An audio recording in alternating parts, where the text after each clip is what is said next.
We're just waiting on the theme.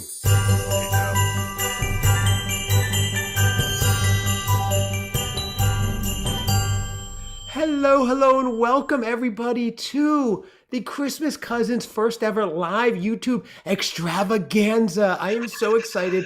Gentlemen, I will introduce you all. I will tell what the show's about. Oh, the live audience is already going crazy, and we are across the world, worldwide, globally. And this is so exciting. Cousin Seth, before I say even who we are, this happens to be our season 5 kickoff, our holiday party, our Christmas beer tasting, and our 180th episode. Oh my gosh, Seth.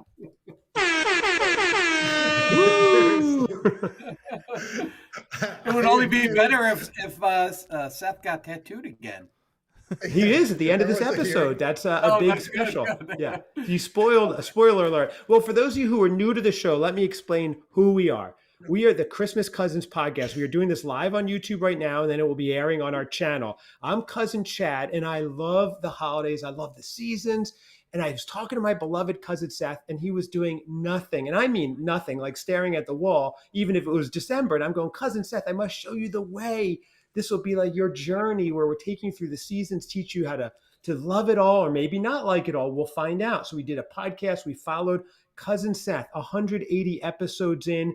Give me a quick feedback. How are you feeling? And give us the latest on our daily average listener count. I know you hand count every day. Cousin Seth, where are we? Yep, and the tally marks. I obviously, it's in a different room. otherwise, it look like a madman with all like a beautiful mind. Of the room. Yes, but right. Yeah, absolutely. Something like a disorganized mind with lofty goals. But we are rounding out. Whoa. Ready for this? We're ready, Seth. 38.5 million daily listeners. Oh my gosh. Wow. And not even one sponsor, not even Bun Stackers. Yep. I chalk it up to they're just incredibly intimidated. It's like they don't have the products for that kind of audience. Like, you're right, they do. And I like how our sound effect guy is drowning out everything you say. He's no Fred Norris, ladies and gentlemen. But I do want to introduce everybody because I'm very excited. We have some luminaries here in the Christmas world. I'm going to introduce, going the way I see them, left to right. We have the Christmas aficionado himself, who's risen to the ranks in the Christmas Cousins organization as a quasi-producer, Joe, the Christmas aficionado. Thank you so much. Hello, everybody. Hello, hello. Hello, hello. For those of you who don't know, Joe has a looking guy out here. Yes. Yeah, very, very handsome for those of you who aren't watching. So thank you, everybody who is watching. By the way, right now we're having about 3 million viewers. I'm seeing the number indicates millions. So that's going to grow throughout the night. It's going to be bigger than Jake Paul versus Mike Tyson because we have Cousin Seth involved. Joe's wearing a glowing Christmas cat shirt, which I love.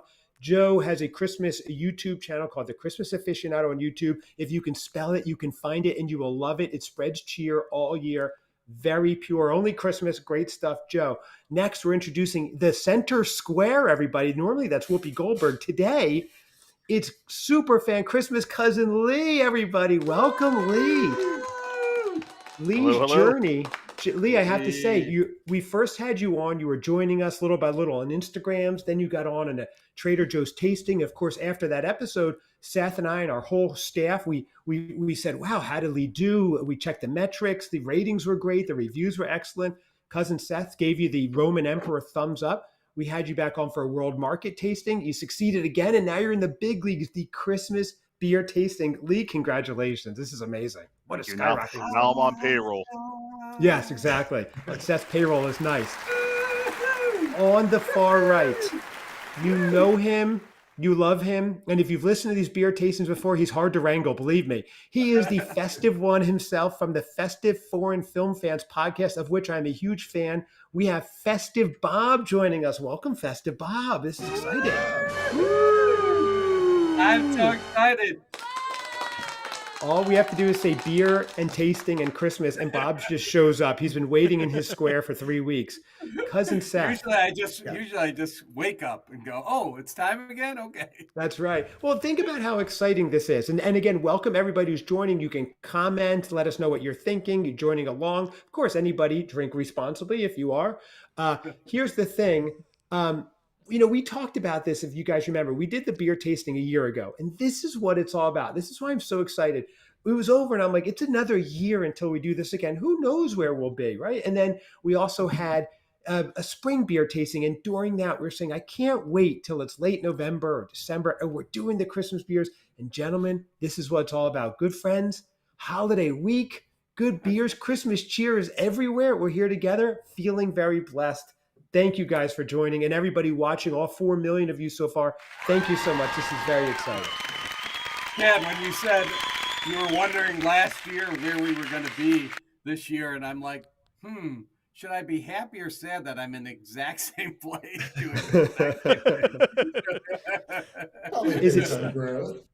Is it still a good place? Was it a good place then? Is it a good place now? I think so. Oh, absolutely. There My you only go. difference is tonight I'm going to drink irresponsibly. I hope you Right. Yes. You don't have to. Oh my, I like that one. I didn't expect that one. So, Cousin Seth, 180 episodes in. Is there, talking about not knowing where you'll be from one year to the next, everybody, a year ago, Seth was just learning what a Hallmark was. He was just learning what Bouche de Noël was. He was just learning about eggnog and all these things. He had not yet seen Miracle on 34th Street, I don't think. The Rock was still largely over him. We have lifted the veil back. Seth, Yes? is there one thing that just stood out that for you was a watershed moment where you're like, you know what? This is becoming a lot of fun. I'm really learning to love the holiday, Christmas. Well, not spending it alone and knowing that was, the anticipation of that was a big thing. We like that one too.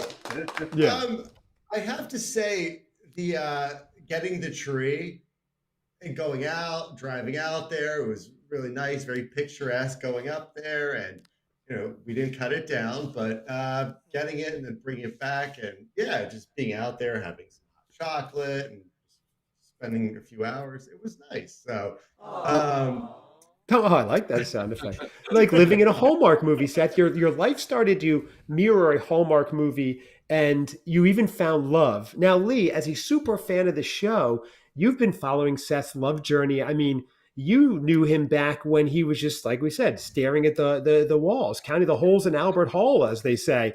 And now, what are you thinking about our cousin Seth's journey, his growth? It's like seeing your boy grow up and turn into a man. It is. He's, and what you guys are forgetting is he's learned geography. He's learned where London is. He's learned about vegetarian food, how to eat it, how to regurgitate it. And That's right. It's been a personal How to growth drink journey for us eggnog? all. That's right. And how to drink eggnog. I think on air, we're going to try to get his first kiss as well. I'm trying to talk to him about that. So we are in negotiation. We are in negotiation, so that would be good. But gentlemen, we're not just here to talk about Cousin Seth, although of course he is the superstar and he shines like the cat on Joe's shirt. We are here for our second annual Christmas beer tasting. I know we're all thirsty, gentlemen. Let's get into it. Look at Bob. He can't even wait. Bob, one question before we get into, Bob, are you going to do another dry January? You did it last year. And then you had your first spring beer, winter beer with us on air live in February. Are you doing another dry January? That's a good question. I think my liver is asking me to do that. So maybe I might think about it. All right. We'll see if you heed the call. Did I tell you I got a tattoo? Oh yeah. Oh, I did. The only thing is the tattoo artist got mixed up, and I have Spike's name in Hebrew, so I got all mixed up. Tracy? Is it Tracy? I like that sound. Is it Tracy? I thought about getting that tattooed, but you should get great tattoos. Get a Tracy tattoo. Mrs. is a giant, my whole chest. Mrs. X. Did you get this for Tracy as well? Is there? Those are sound. If you're listening to the audio, those are sound effects Joe is playing where I inadvertently gave Mrs. X's first name. Thankfully, I didn't give her last name, address, and social security number. I was restrained, so it could have been worse. Has anybody unveiled her yet and found out her real identity? I have a good idea of who she is. Yeah, Seth knows who she is. That's good. I have not. I mean, I guess we could. I didn't know we should start investigating this, but if you want, I'm sure we could figure it out. I've called 438 Tracy's in the area, and I haven't hit her yet. Keep going, Bob. You know, right. They say the 439th is the charm. So, Seth, one last thing. So we do want to get into the beers. You were ordering a Santa suit. Her address. What's that? You're ordering a Santa suit to wear to one of Mrs. X's holiday parties. Did you order the suit yet? I have not. Oh my God. I've had a few things going on. I've had a few things I need to take care of before. Seth, if you don't order that, you know what the backup is. It's the bunny suit from Christmas Story. We got a life-size one for you. That's what you'll be in if you don't order the Santa. No, you know what? Yeah, and I'd be disappointing some little kids. And it's yeah. When is the party, Seth? It's the day of Christmas. Christmas Day. Oh, that's when you're dressing 25th. Up. Oh, okay. All right, but we're going to go on air. We're going to have you practice. We're going to have you check out the suit. Okay. I'm worried you're never ordering the suit. You know. I'll look right now, and I bet I can find one on Amazon. Well, we're live on air right now. Could you wait till after, Seth? I'm very busy. Did you guys, by the way? I want to give him a little test. So, Seth, what does Santa say? Oh, I didn't go over this. Hardy har har. Yes, very close. Seth, don't get too close, kid. I'm going to bring any rings. Oh, good question. Lee has a good question. Is Santa going to bring any rings this year? Oh, rings. A Christmas Day proposal, perhaps? Santa. I don't know. Santa on his knee. Costume.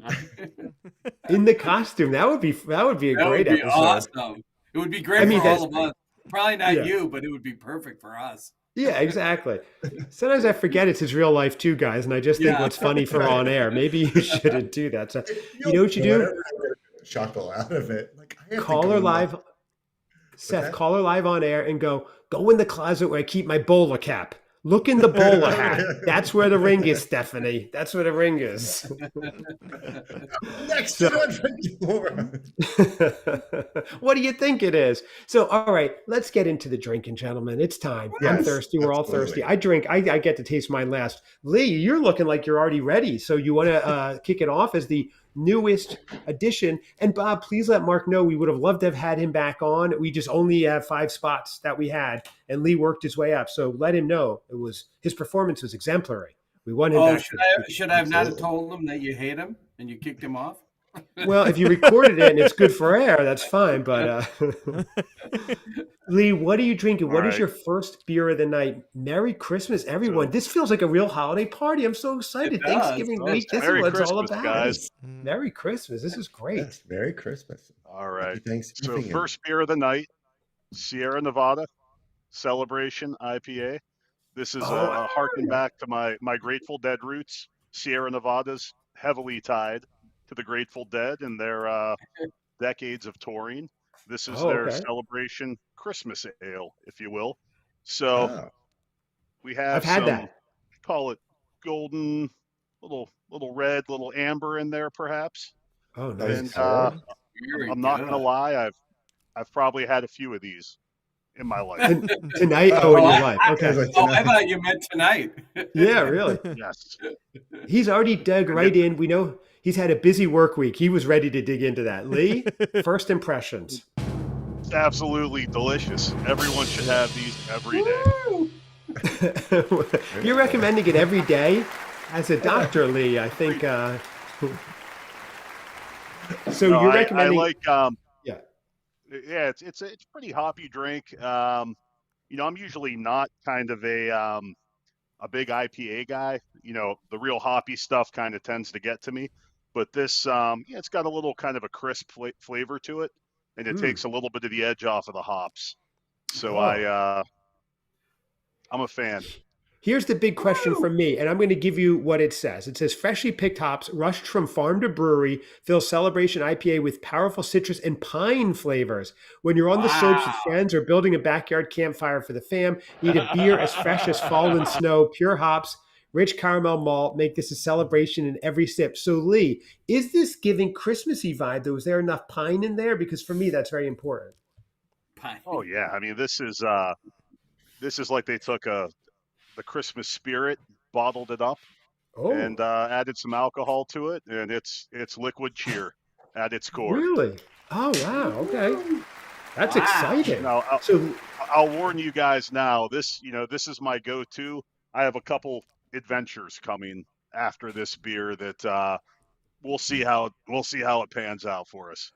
I like that. Joe did that once before with unicorn something or other, and it didn't go well. That didn't go well, no. Unicorn glitter.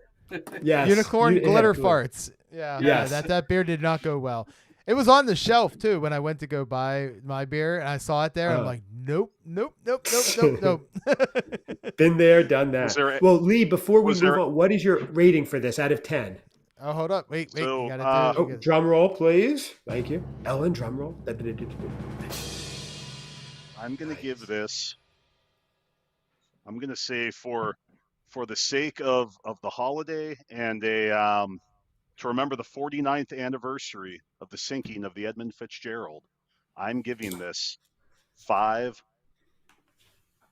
bell rings. Oh, wow. Each 5 out of 5. Celebration ale I hope to have. Wow. Sierra Nevada Celebration release. Yeah. So what's the connection to the Grateful Dead? And the sinking of the Fitzgerald, which was in early November. I'm doubly confused here. So the connection is just touring with the band and all the different offshoots of them. Sierra Nevada just always kind of seems to be the beer that's available on the lot. So when you go around and you hang out with your friends you've never met before, they always have Sierra Nevada and they offer you one. So it's just kind of the unofficial beer of the Grateful Dead, or at least the Grateful Dead fans that have jobs. Right. Can afford beer. I need a miracle crew, but the people with tickets. Right. None of the planned ahead and bought tickets. Yeah. And then the tie to the Edmund Fitzgerald is what you do, guys. This is a tip. You have a celebration every year, and you can't call it a guy's night. So you say it's a commemorative dinner, and you call all your buddies up, and you go out for a yearly dinner, and you meet at a local establishment, and you remember the crew, and you have some beers in their memory, and you listen to some Gordon Lightfoot, who is probably the 4th best writer of all time. You froze right after. Yeah. You need to divulge that. You've never said a word about that. Are you Canadian? I am not Canadian, but I mean, Gordon Lightfoot's 4 or 5, Dylan, Neil Young. I mean, it's a heavily stacked Canadian. Well, who were cast. 2 and 1 then? If you're doing the countdown, who do you have as 2 and 1 for best song? I mean, there are a couple pretty good writers for the Grateful Dead. I'll say, Robert Hunter is probably the best in my book. And okay, I'll leave number 2 open for we'll say numerous mid-60s bands that are all great. We'll leave the open spot, the Missing Man Formation, for all those great writers from the 60s. Lennon McCartney fits right in there. Okay, interesting twist. We had a sinking of a ship, rock review, and this is a nice diversion. Yes, Seth or Bob. So Dylan would be your number 3. Lee, I wanted to know 3 or 4. So I'm putting Dylan at 3. Okay. Oh, fair. Yeah, that's good. Dylan's I'll let him overshadow Neil Young. Okay. Yeah, I would go. That's the direction I would go. Interesting. All right. Cousin Seth has written some beautiful songs too, which maybe at the end of this show, after a few beers, will debut. Back when we had our band, Seth, the BBJBPP. But that's another story. That was a long time ago. So the question is, what rhymes with Tracy?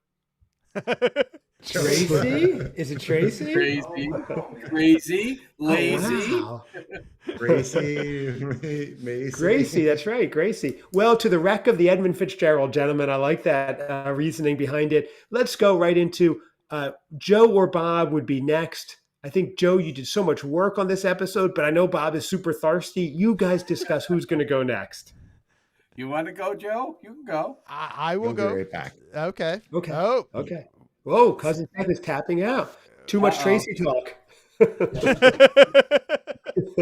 She Hey, just said, Lee, I have a question though. Do you have a tragedies for all year, or do you use Edmund Fitzgerald even in like April and stuff, or do you just go, good question. the burning of I don't know Notre Dame, or Right.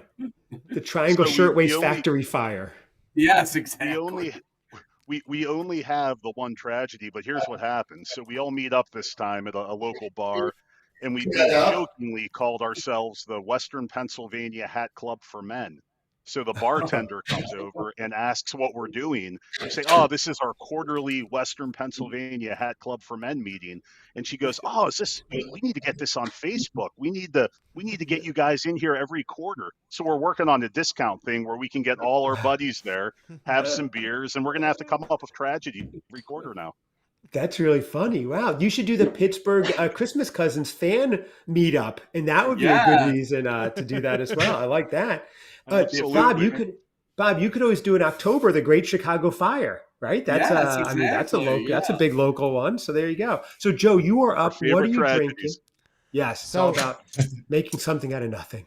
So I am going to drink something that I saw was posted. Somebody else has.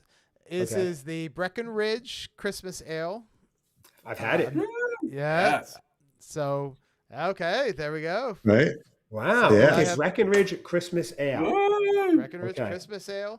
I'm going So to what made you it. pick this? Have you had it before? I've never had it before, and I saw it, and I just grabbed it. And then I'm going to drink it out of my Boar's Nest mug for Dukes of Hazzard. So. Oh, okay. Seth, have you snowboarded Breckenridge? I have been there a couple times. I have a few stories. I know we don't have time. And I might, depends how good they are. I've actually been to this brewery. I think maybe like twice. So, I've been there too, but I didn't snowboard there. But I did buy. I skied, but I bought a Cat in the Hat too out there. Wore it on the slopes, like all you snowboarders. Right. Send pictures, Bob. I'd like to see that. So, Joe, we are holding you up from trying. Seth, of course, co-opted this, made it all about him during your tasting. That's what he's known to do. But Seth, think about what story's better, and you could tell us if it's worthy of this episode. Let us know. So, Joe, you're up, and then maybe Seth will regale us with a Breckenridge story. So this is a multi full-bodied winter warmer. It's called. Yes, I see that. Yeah, it looks good. The label's great. Yeah, it's kind of dark. Hold that up, Joe. It's just good. Why not have 3 Floyds? Yeah, Shay. Why not coming around your way? Joe, can I say, before, as you're drinking, it says the chill of winter calls for a beer with extra flavor and strength. An abundance of carefully roasted malts create notes of caramel and chocolate, while Chinook and Mount Hood hops contribute a spicy quality for balance and a clean finish. I'm fascinated on this one. I've had it, but I don't remember. Joe, I'm looking at his face, though. His face is not telling me good things. I got a good Shay, let me face, Shay. Yeah, he doesn't know good beer, Shay. He doesn't know good beer, but shit on it. I'm going to give this 4 out of 5 Tracy's. Wow. That's whatever that means. You just that's a high rating. I even maintain it in the text exchange or chains and everything. I was even that's what I was gonna use. I was gonna say like 4 out of 5 Tracy's, and we could have Tracy Ullman, Tracy Chapman, Tracy Morgan, and then Tracy. Yeah. All the famous ones. Seth is so embarrassed. Seth, we can say, why won't she come on air? Let's get right now. I want to know, if she doesn't come on air soon, I'm going to claim that she's embarrassed to my cousin, and that's it. And she needs to come on air. That's it. I don't think she's embarrassed. She doesn't appear to be. She's going out with me in a public setting, so that's true. Are you taking her? To be very dimly lit, but right. Yeah. Seth, are you taking her? Oh, the audience loves it. We are here in front of a live studio audience, by the way. Seth, are you taking her to the December? There's a head covering, though. That's the odd part. That Seth demands that.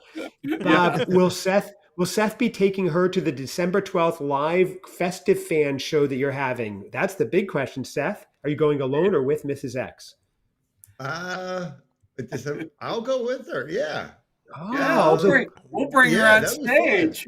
Wow.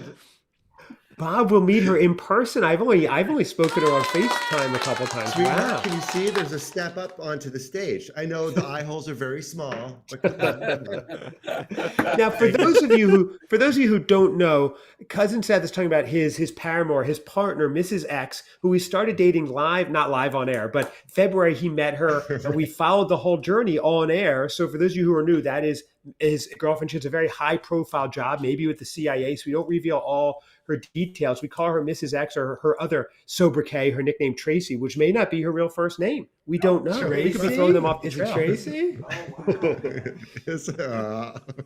At no point do I confirm. So Joe, you're giving that 4.5 out of 5 Tracy's. The other was 5 out of 5 beers. Bob, you've been waiting so patiently. You are up. All right. Look, this one I have. It's Christmas ale. Oh, wait, hold on. Where's my camera? Oh, there it is. This is nice. Christmas ale as well, but it's from Episo Brewery, which is in New Orleans. I was just there, like right before Halloween. I was at the brewery, or oh, you were? Oh, that's cool. I was. That's so exciting. I went down. I thought it was Mardi Gras, and they told me no, that's in February.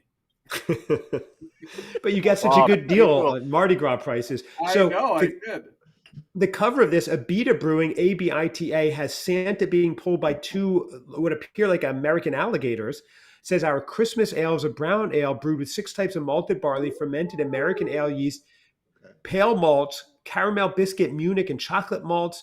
The result is a flavorful brown ale, sweet and malty with a pleasant hop aroma. Bob, that's how I describe you as well. Sweet and hoppy with a pleasant hop aroma. This is great. He's tasting it right now. 2 hands he's tasting it with. He's not playing. Heavy mug. Yeah.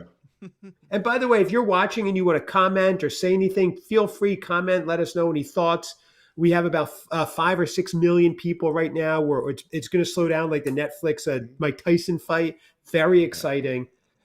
Seth announced earlier we have 38.6 million average listeners, so maybe some will migrate over here to YouTube. Bob, You're thinking about it?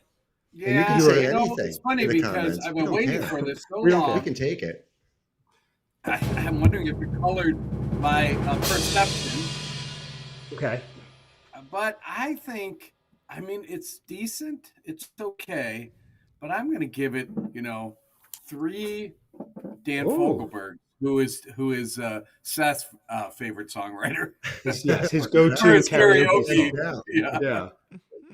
Wow, only 3 out of 5 Fogelbergs. I know. They do a lot of fruit beers. Is it fruity at all? No, it's not. It's a little bitter. I'm okay with that. Oh, I'm sorry, 3. Bobby. It's not terrible. It's like, it's right in the middle. Is it Christmassy, Bob? No, that's part of the disappointment, I think. Not really. Yeah. I didn't feel the hop aroma. I didn't feel that at all. That's disappointing. I want my beers to be extra Christmassy. Cousin Seth, are you going or am I going? Go ahead. Yeah, I feel like I always, Thank you. I kind of led into that. I'm kind of dying to have one. I've had this in my fridge. Thank you, Seth. I've had this one waiting in my fridge.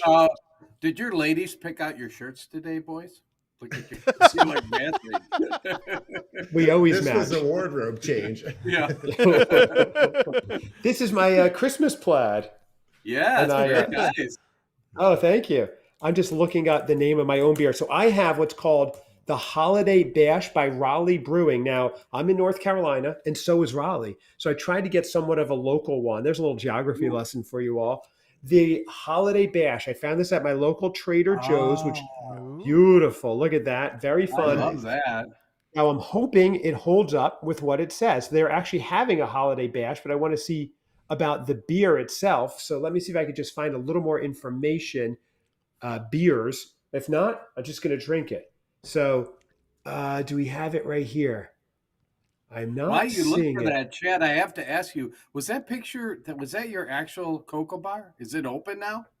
Oh I yeah, saw online. I That was started it? the week. That's the Oh, world that famous looks- hot cocoa bar. You're all invited. Yes. Why don't you broadcast from there? That's awesome. It's We like may stand have right to do next that. to it. It is, great. and you know what's crazy? We do this whole setup. So I start it the weekend after Halloween, and I do it at least one day every weekend through New Year's. But like last weekend, it was just my family. So myself, my 2 kids, like, so it just sat there, and I'm like, invite people over, ask a stranger, go down the beach and grab some people. And so there was a lot of leftovers, but we go big, and it's a lot of fun. And I wish there were more people around to do it. That would be cool. But yeah, but that's it. That's the legit one. And it gets bigger Incredible. each week. We add to it. So there's going to be more things added too. So Wow. this is It is very Holiday impressive. Bash. Thank you, Seth. Seth, next time you're out, maybe we'll have to do it, even if it's off season. It's just hard to find this stuff. Yeah, very true. We could just start stockpiling it now. Yeah, We right? find some good ones. Exactly. It's, So here's Joe, what we like have. you do with the pumpkin. Or actually, well, pumpkin is pretty available or readily available near you, isn't it?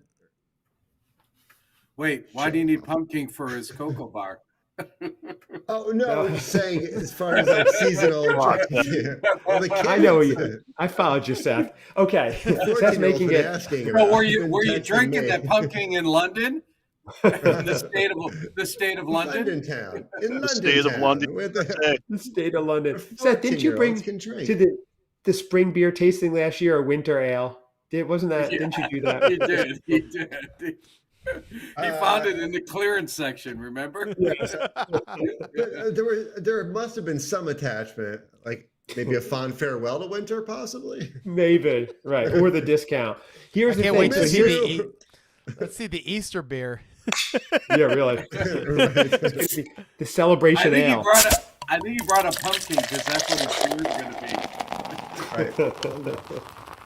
So this only Listen. thing I see about this, it says it's nutty aromas with vanilla, touches of chocolate and brown sugar and dark cherries. I'm going to give it a smell. I have my glass here, the shot action. boot shot. I'm doing this in the Heine boot shot given us by Christmas cousin Carly. Thank you. I still have it. Thank you, Carly. Survived the Hold that up move. to the camera, Chad.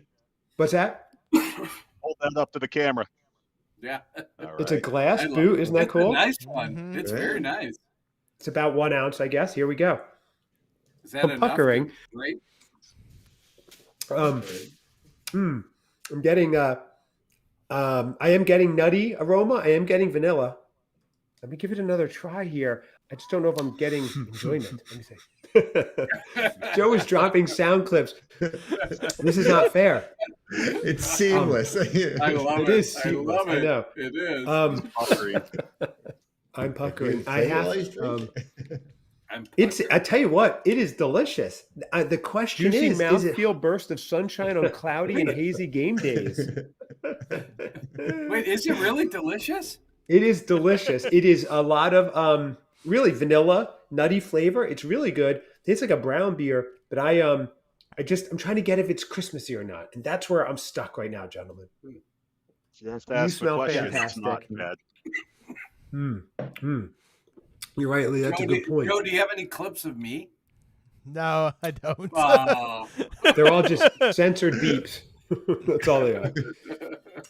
So Joe, Lee, you're saying if I have to question it, it's not Christmassy enough.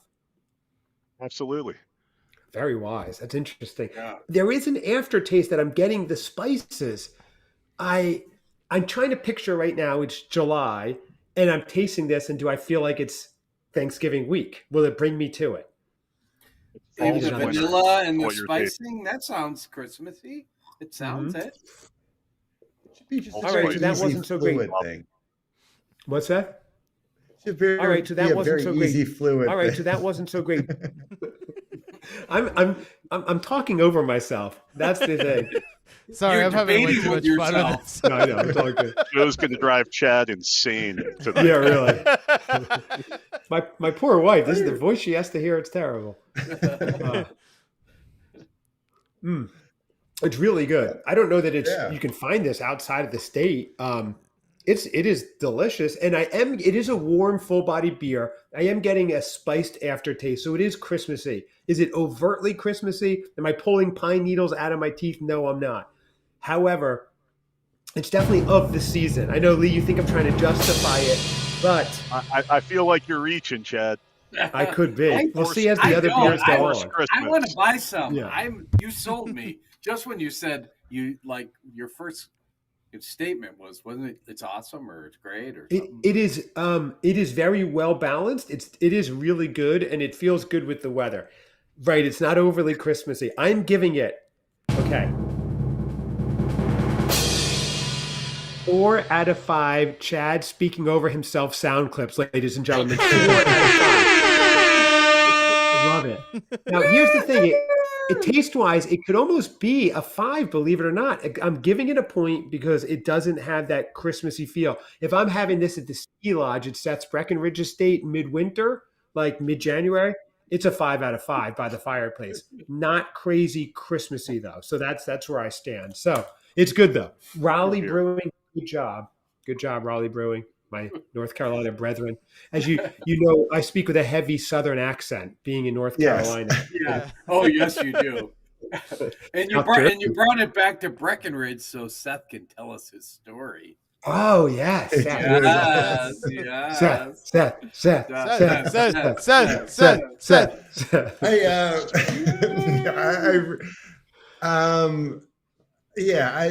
Should we just do a big bleep? What year is it, Seth? What year is this story, and what age range? 95. Is that your age range or the year? Oh, sorry. Yeah. Right before I turned over. 1995. So what was You're around 18. 18. Yeah. So yeah. So yeah. Carry the one. Out of carry the one. Subtract 10. Go back. Okay. Nobody talk. I want to hear this. I'm not. How does? It's. Now Joe's taking pictures. I'm trying to think how to talk about it. I'm going to try to promote while we're on here. So I know. Thank you. I want to do a screen clip grab or whatever those are called. Seth, is it a worthy story? Does it involve a tattoo? Is there snow? Wait, are you worried that Mrs. X is listening and she'll be offended? No. She's like, what the hell? I ended up sleeping in the back of the flatbed of a pickup truck in a park in Breckenridge in the winter. It was very cold. Oh my gosh. With the person I was dating at the time, it was a friend of ours' truck. They had camping gear and were outfitted. I was ill prepared. She happened to be as well. Is someone I met when I first got there. I was living in. Did I know who this was? Did I ever meet her? Oh no, not at all. I usually didn't meet the ones that you just dated in the back of the pickup truck. They didn't get brought to the family function. No, yeah, I'm like, you got to stay here. 108. You'll be fine. Here's a bottle of water. Wait, so let me just summarize this so far. This is someone you just met when you were out there, and you ended up in the back of a pickup truck. Oh no! This is somebody. No gear, and like in the cold. Sounds like a country song. Yeah. No, so this is someone. Yeah. This is someone that went to my college. She lived in the same dorm. Okay. But our first introduction was myself and some friends who've become longtime friends. From You're Kansas still friends City. with these people? Are you still friends with them? Not the girl in this particular story. Can we find her on Facebook? You made her sleep outside. That's why in Breckenridge in the winter. So now, right? She probably lost a couple of fingers. That's how we'll recognize her. She's Mrs. W. She came before Mrs. X. We'll never find her. She's got a nub finger like Jerry Garcia after the frostbite. That's how I lost a tip of mine. That's right. Seth, Was We'll there never snow speak that of didn't this involve a again. blizzard? Was it, Seth? No, the weather was not the best out. So anyway, I'm living in the dorms. We walk in, and pretty much the first introduction, she was trying, asking us if we were interested in some pornographic material. This is how she introduced herself to you? She was asking you? Do you guys want? And I don't remember all the things leading up to it, but it was like, do you guys want? I was like, no. No. I'm like, but I will be taking you to the mixer. Wow, great talkers. Wow. You know what I'm worried about, guys? That I have never heard this story, and I've been cousins with him since '95, so it must be pretty bad. Maybe you shouldn't tell it on air, Seth. I don't know. No, it's fine. So she got the nickname Porny. I don't know. Oh, so good luck, sir. Good luck finding the person that's going to own up to that. We were young and stupid, right out, right out of our parents' house. Oh my. Okay. Wait, you were at Porny's parents' house? I want that T-shirt that I slept with Porny in the back of a pickup in below zero weather. Oh, that's great, Seth. And there's the follow-up was Porny's Revenge. I remember that one. Can we just start calling him Porny Boy? Porny Boy? Yeah, I think so. No. Yeah. No, I don't need that. Okay. Well, Seth, and she didn't leave you with any gifts that are recurring that you still have to this day? You're good? You're okay? Yeah. No, there's antibiotics. Don't worry. Okay, good. Okay, so Seth, is there anything else to tell about the story that can be told? 30 years ago. It's clear now. If you want to see, no, I'm kidding. You're a dirty It was Seth. it was well worth it, Porny. Porny, if you're listening, come on air, please. Shows you how creative we were. Oh my God, Seth, that should be a chapter in your autobiography. I know. 40 days, 40 nights. Let's do an episode just where we search out all his old female suitors, like Porny. That's a good off season, like February one. Yes, yeah, exactly. Seth, this is your life. They're all pretty normal. Yeah, it's Oh, okay. Sure. Yeah, like Porny. They're all pretty normal. Seth, you've got a lot of stories. You should write these down. And it's funny because I have like no stories. That's why I always had enjoyed hearing Seth. He'd come and tell us great stories. I'd be like, I slept inside in my bed. He's like, you should have heard what I do with Porny. I'm like, whoa. It was like 20 below zero. We were at Breckenridge. It was always 20 below, even in summer. It was wild.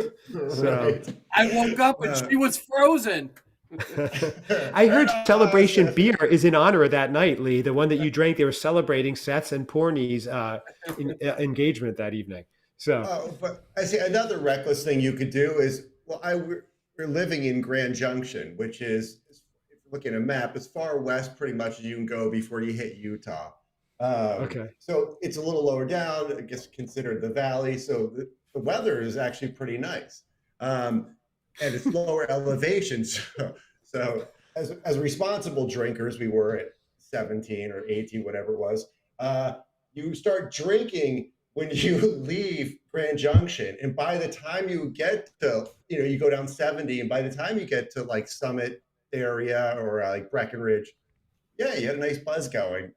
There you go. Oh, I just realized why. On the other side of that, if you keep driving and go into Denver, it kind of wears off a little bit, and you get a little bit better. So that's a thought if you have a long drive ahead of you. No offense, Seth, but I don't think I'm going to take any geography lessons from you. That's right. It was a road. Maybe it wasn't 70. Maybe it was. Before we read Amber's quote, I do have to say, Seth, I realize why you haven't told me this story. You just passed the statute of limitations last year, so now you're free to tell it. Understood. Absolutely. A lot's going to come out. A lot. That's right. Okay. Amber is saying... Amber. Hi, Amber. Thank you for watching. Happy Thanksgiving, everyone. Same to you, Amber. Anyone, I remember Amber from your show last week, Joe. I think she was on there as well. Anyone tried Dunkin' Donuts spiked flavors yet? You know what? I am remiss. I have not. I've not tried them. Has anybody? Yeah, I had this pumpkin spice one there. Oh, you did? Okay. Yeah. How'd you like it? I like theirs, but I think I tend to like Starbucks better. Oh, okay. So it was okay. But it was spiked. It was a spiked drink. Oh, she's talking about the drinks. I've seen those. No, I have not tried them. Amber, have you tried them? I haven't either. They have a spiked peppermint mocha. That sounds like a tasting episode, Seth, if I've heard one. Wow. Yeah. There's peppermint mocha ice they had them latte. at Vinny's, or they had one at Vinny's. I don't know if it was that same flavor. Oh, really? Hey, Amber, grab a couple, come online with us, and you can drink them, and we'll watch you. I wish we could add people on. That would be fun. But yeah, peppermint mocha iced latte, deliciously decadent, boozy twist on a beloved and highly anticipated seasonal go-to. It says perfect for those freezing nights in the back of a pickup truck in Breckenridge. Wow, that's interesting. What timing? Really fantastic. Wow, excellent. Can we call her Duncan Porny? Seth, thank you for your story and the nickname. That's fantastic. I know what my next rating is going to be. Seth, you didn't even try a beer yet, did you? I didn't. So we're going to move right past all that other stuff. In celebration of Lee's inaugural beer episode with all of us, I am drinking out of this the Christmas Cousins mug, if I can get it. Yeah. Oh, nice. Yes, I did want to do a giveaway. I do want to do a giveaway soon. Yes, we need to figure that out. We need to figure out how to do a giveaway. Wait, with do you these guys mugs. have a website? Do you sell those? Those look awesome. Lee got us some made and sent them to us, but we have extra. We can get you one, Bob. Seth can get you one, right, Seth? Because you will see Bob. I can. Thanks I know to a few Lee. people. I can pull some strings. Yeah. So, yeah. I think because you own that factory in China. He does. Just get them in before the tariffs. Get them in quick. That's right. Amber said, I have not tried them yet. That's why I asked. Yeah, Amber, I think we've got to do a tasting of those. I'm curious myself what those taste like. Good call. Thank you. It says an peppermint mocha iced latte. I'm in. I'll try it. Seth, if you see them, grab them. We'll taste anything on this show. We will. As we demonstrated again and again and again. That's right. The one thing I didn't like, guys, during the Daytona 500 when we did the motor oil tasting, that didn't sit right. Let's not do that again. But we tried. Going down, try everything. It was fine. Right. This morning, it was a mess. Seth will try everything once, just like Porny. But let's move on. Seth, you haven't even tried a beer yet. It's 7:47. Just like one of your private jets, a 747. Cousin Seth, one of the world's wealthiest men, one of the world's most handsome men, and one of the world's most reliable men. Any minute now, he's going to start making promotional graphics for tonight's show as promised. Any minute now. I am waiting. Any minute. He was at the clinic with Forney. He couldn't make them. He was very busy. They were all pornographic. I really would. Well, thankfully, there was no Jersey Shore breweries to choose from. That's other stories. I think I know those stories. Who knows? Probably. Yeah, we got a goon. Let's just say one story involved a cookie, a Snooki, and a Wookie. That's all I'm saying. You guys fill in the details, okay? Say it to Snooki. That's right. Seth, what are you drinking? Did you try yet? Yes. Am I losing it? I am doing the Christmas ale that Joe got out of Breckenridge Brewery. Oh, okay. Hey, this is a salute to Porny. Woo! Oh, God. So everybody, if you're listening, you can feel free to comment on how handsome Cousin Seth is, whatever you want. If there's a beer you're drinking responsibly along the show, let us know. Join in. Any fun Thanksgiving plans, let us know, guys. I have to say again, while Seth is tasting this, I'm having so much fun with my Christmas cousins, drinking some beers, Thanksgiving week. This is awesome, guys. Thank you for joining. This is so fun. It really is. I am puckering. With joy. I can't wait for the little message to pop up from Mrs. X going, why the heck did you pick a beer that reminds you of your ex that you slept with in a pickup truck? Yeah. That we call Porny. Is anybody else upset that, Seth has actually had another girlfriend? I thought Mrs. X was the first. Yeah, right? All right. I know. Me too. I guess his first on-air kiss is not happening. It's already happened. I'm very disappointed. It's yeah. That's God. I'm very careful how I respond. You're quiet, Seth. It's not to say we've got that under our belt, but yeah. Well, Lee already told us that our little Seth has become a man, so yeah, must have happened sometime. I think Lee was outside at the door listening in. He's gonna do it. Go. Bob, Lee was driving the pickup truck. Yeah. Right. He was warm in the cab in front. Seth, did you try it? What do you think about this beer? Glass. He's like, "You're in your head." I'm like, "I don't know." In the middle of some national park. Oh, that's great, Seth. Seth, what did you think of the beer? We're 50 minutes in. You took one sip. It's great. It's fantastic. It's a good beer. It does take me back. It was a very good brewery, if I remember correctly. But yeah, Seth is like, this beer tastes like hops, oats, and chlamydia. And porny. That's right. We were sleeping. It was about conserving utilizing our body's heat to stay warm. Yeah. That's it. That's it. Is that we were on the outs, but at that point, is that your euphemism for that? That's right. Okay, Seth, I'm sorry. You were saying I had to throw that joke, the chlamydia joke. So festive. So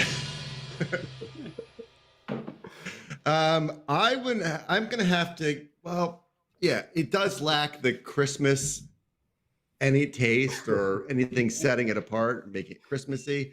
However, I do like it. I would definitely drink a couple more. I'm gonna give it. Oh well, come on, Seth. 4 pornies in the park.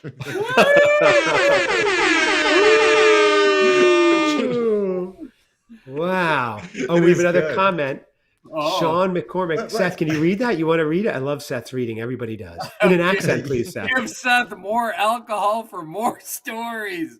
Yes. yes. Sean, I agree with you.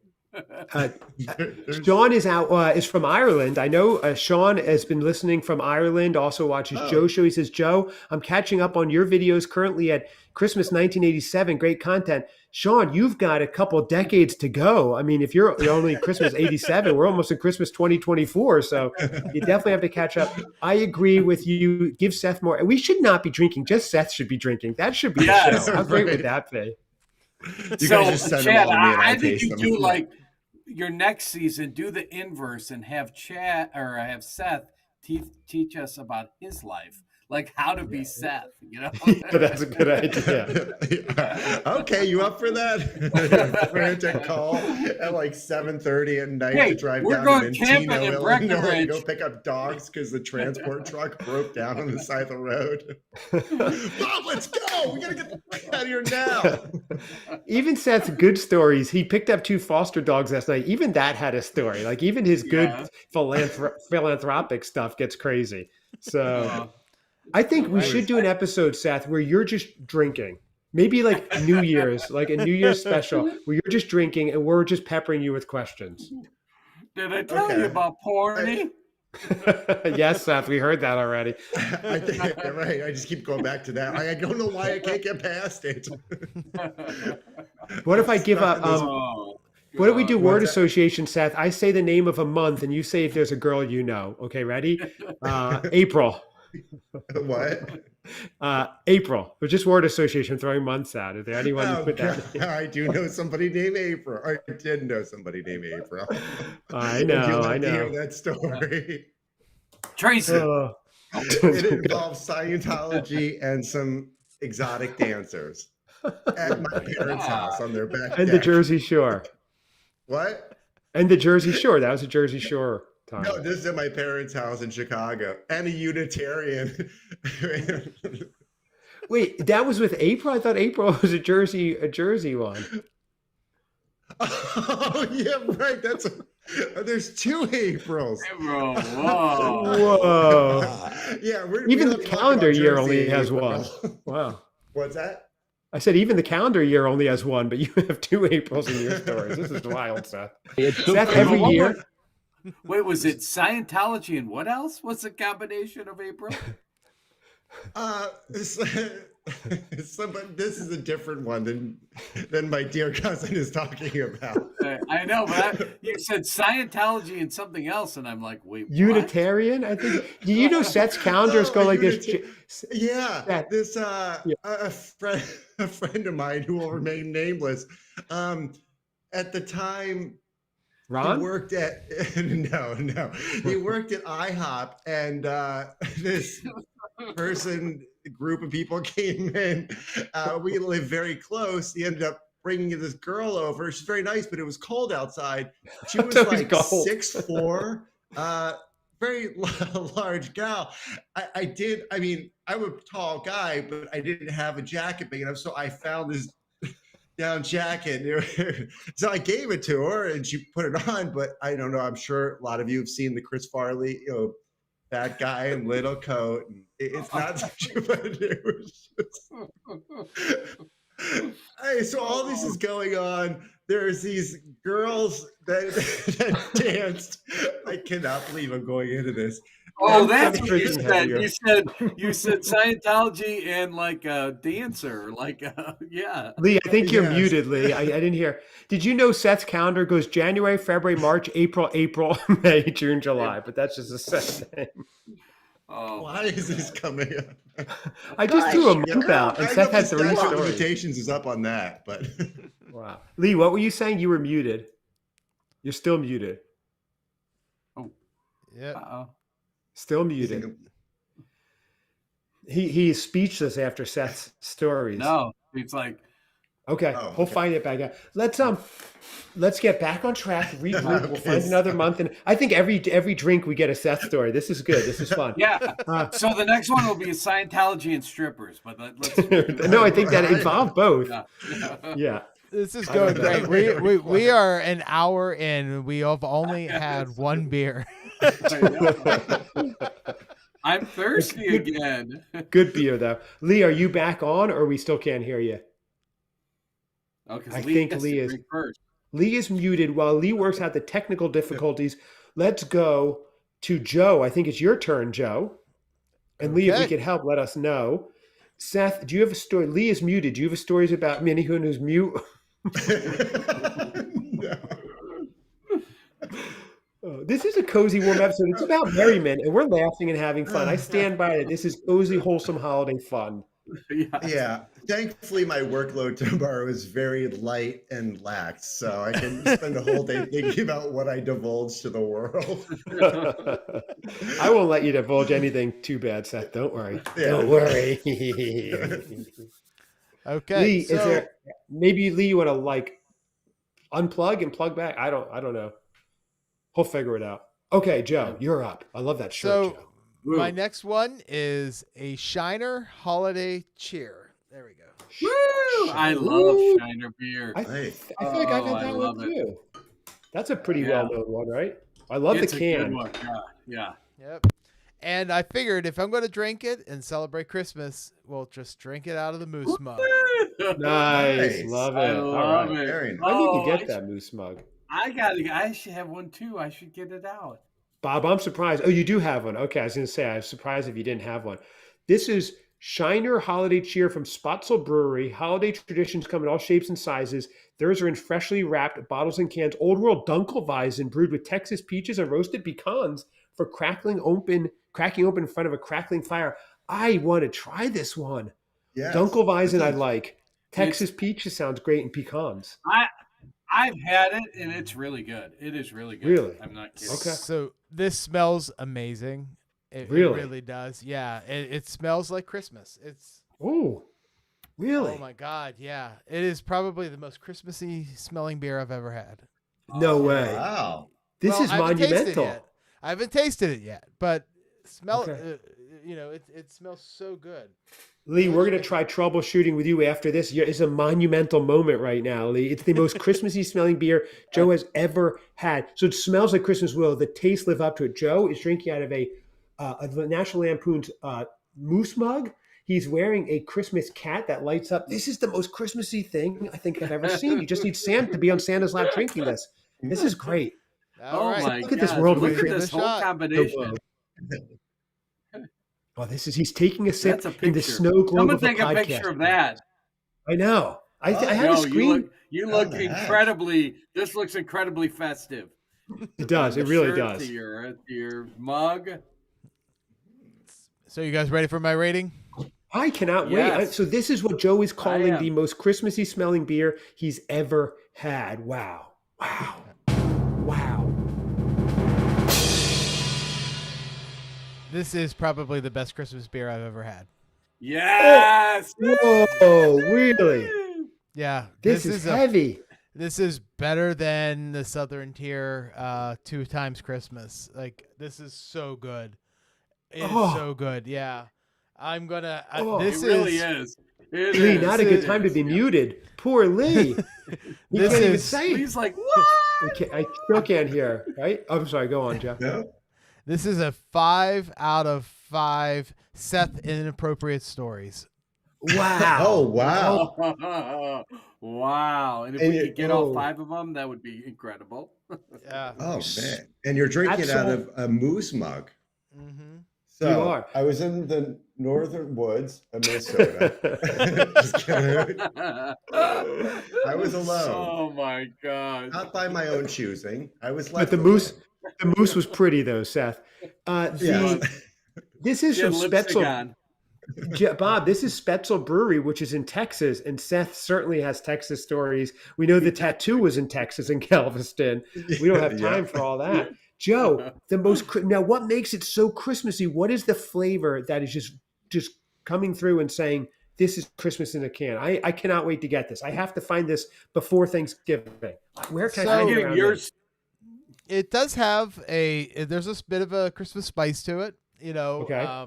It says it's brewed with peaches and pecans. I definitely taste the pecans, and I don't like pecans, but you know, I don't like eating them, but you know, the flavor of it is really good. It's just Not like a festive. candy pecan or anything, or It's a festive drink. It smells so good. This is probably the best Christmas beer I've ever had. Wow. Yeah. wow. Where did you find it, Joe? Just at my local 6-pack shop, you know. Really? I'm going to run back tomorrow. I'm going to go over and get a 6-pack of it because it's so good. Oh my God, Seth, Shiner Bob. Seth, they had it at Binny's. I saw it. They do.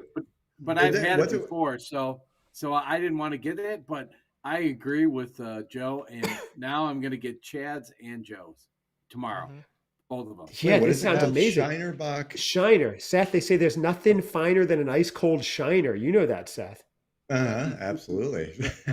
Wait, holiday cheer. Nice. Wow. Oh my gosh. Okay, so Wow. I am trying to find it right now. I'm looking myself product locate. I need to get this for Thanksgiving. Yes. Oh, are you kidding me? It says it's at a Publix right near my house and they're open. Really? Guys, Okay, hold go on. get- Hold on. We'll get Lee talking, and you can run out. Yeah, really. It says selected products available. Holiday cheer. Oh, wow. Okay, I will report back if I find this. This is great. You know what? Wow. I taste Oh, wait, I taste notes of There's three of pine. them. Yeah. Yeah, Pine. it is so good. It is so Okay. good.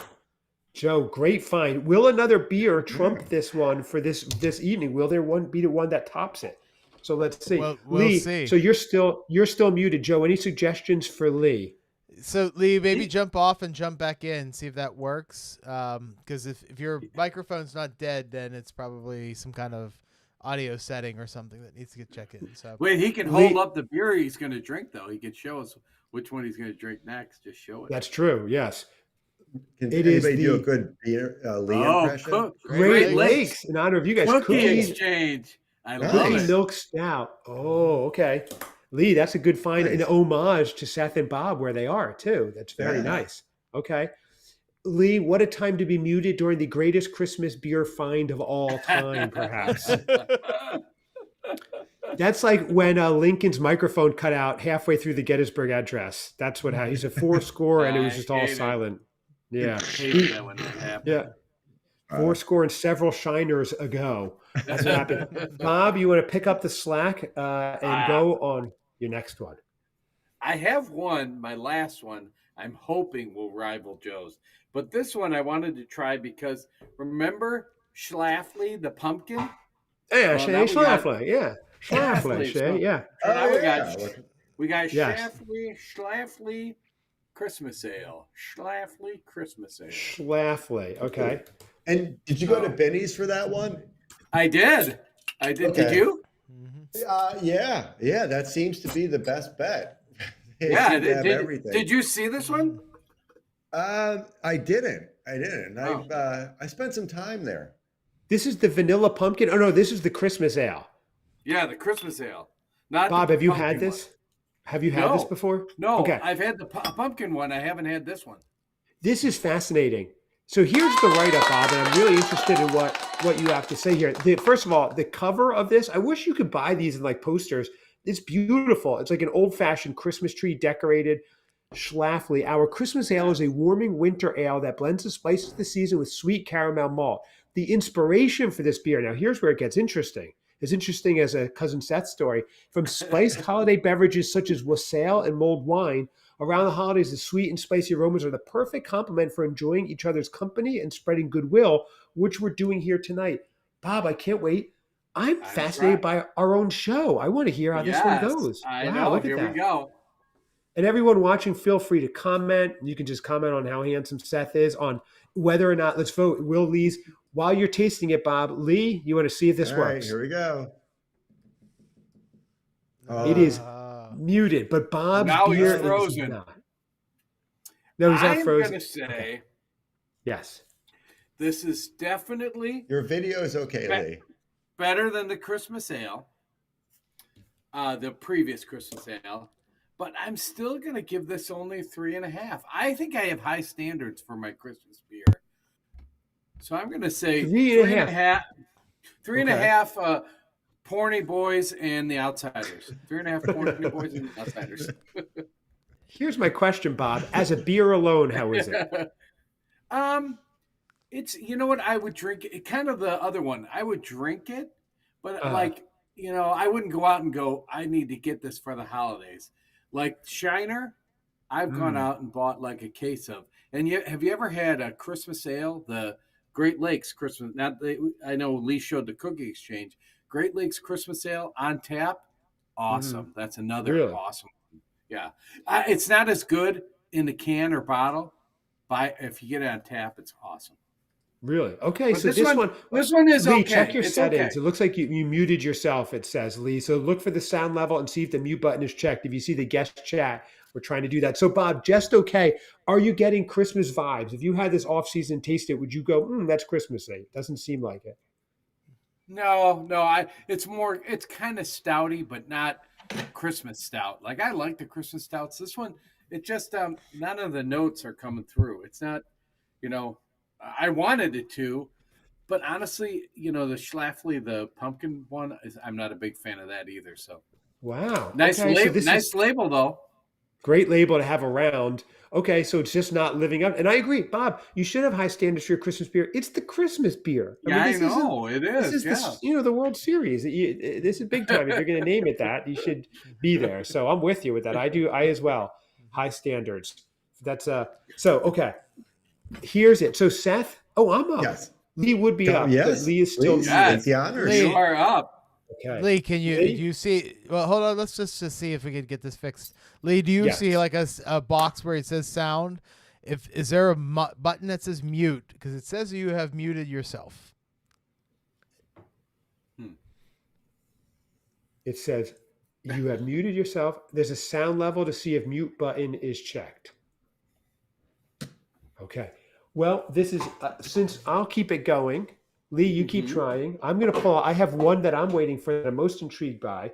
But, Bob, you said, I'm going to tell you about the time I was told to keep silent or it would be my life. Test. Now, Lee, we hear you. You're back. Wait, we heard you. We heard you. Keep talking. Yes. Yeah. Hey. Gentlemen. All right. There you are. Welcome back. Lee, this was like when my first child was. It was like when my first child was born. We finally heard his cry and the joy it brought us. This is what this reminds me of. This is great. I'm Well, tearing up. yes, Lee, you only Great to missed be the back, greatest. fellas. Yes, welcome back. The greatest Christmas beer of all time. You missed the It's a Shiner, which we're Christmas all looking miracle. for.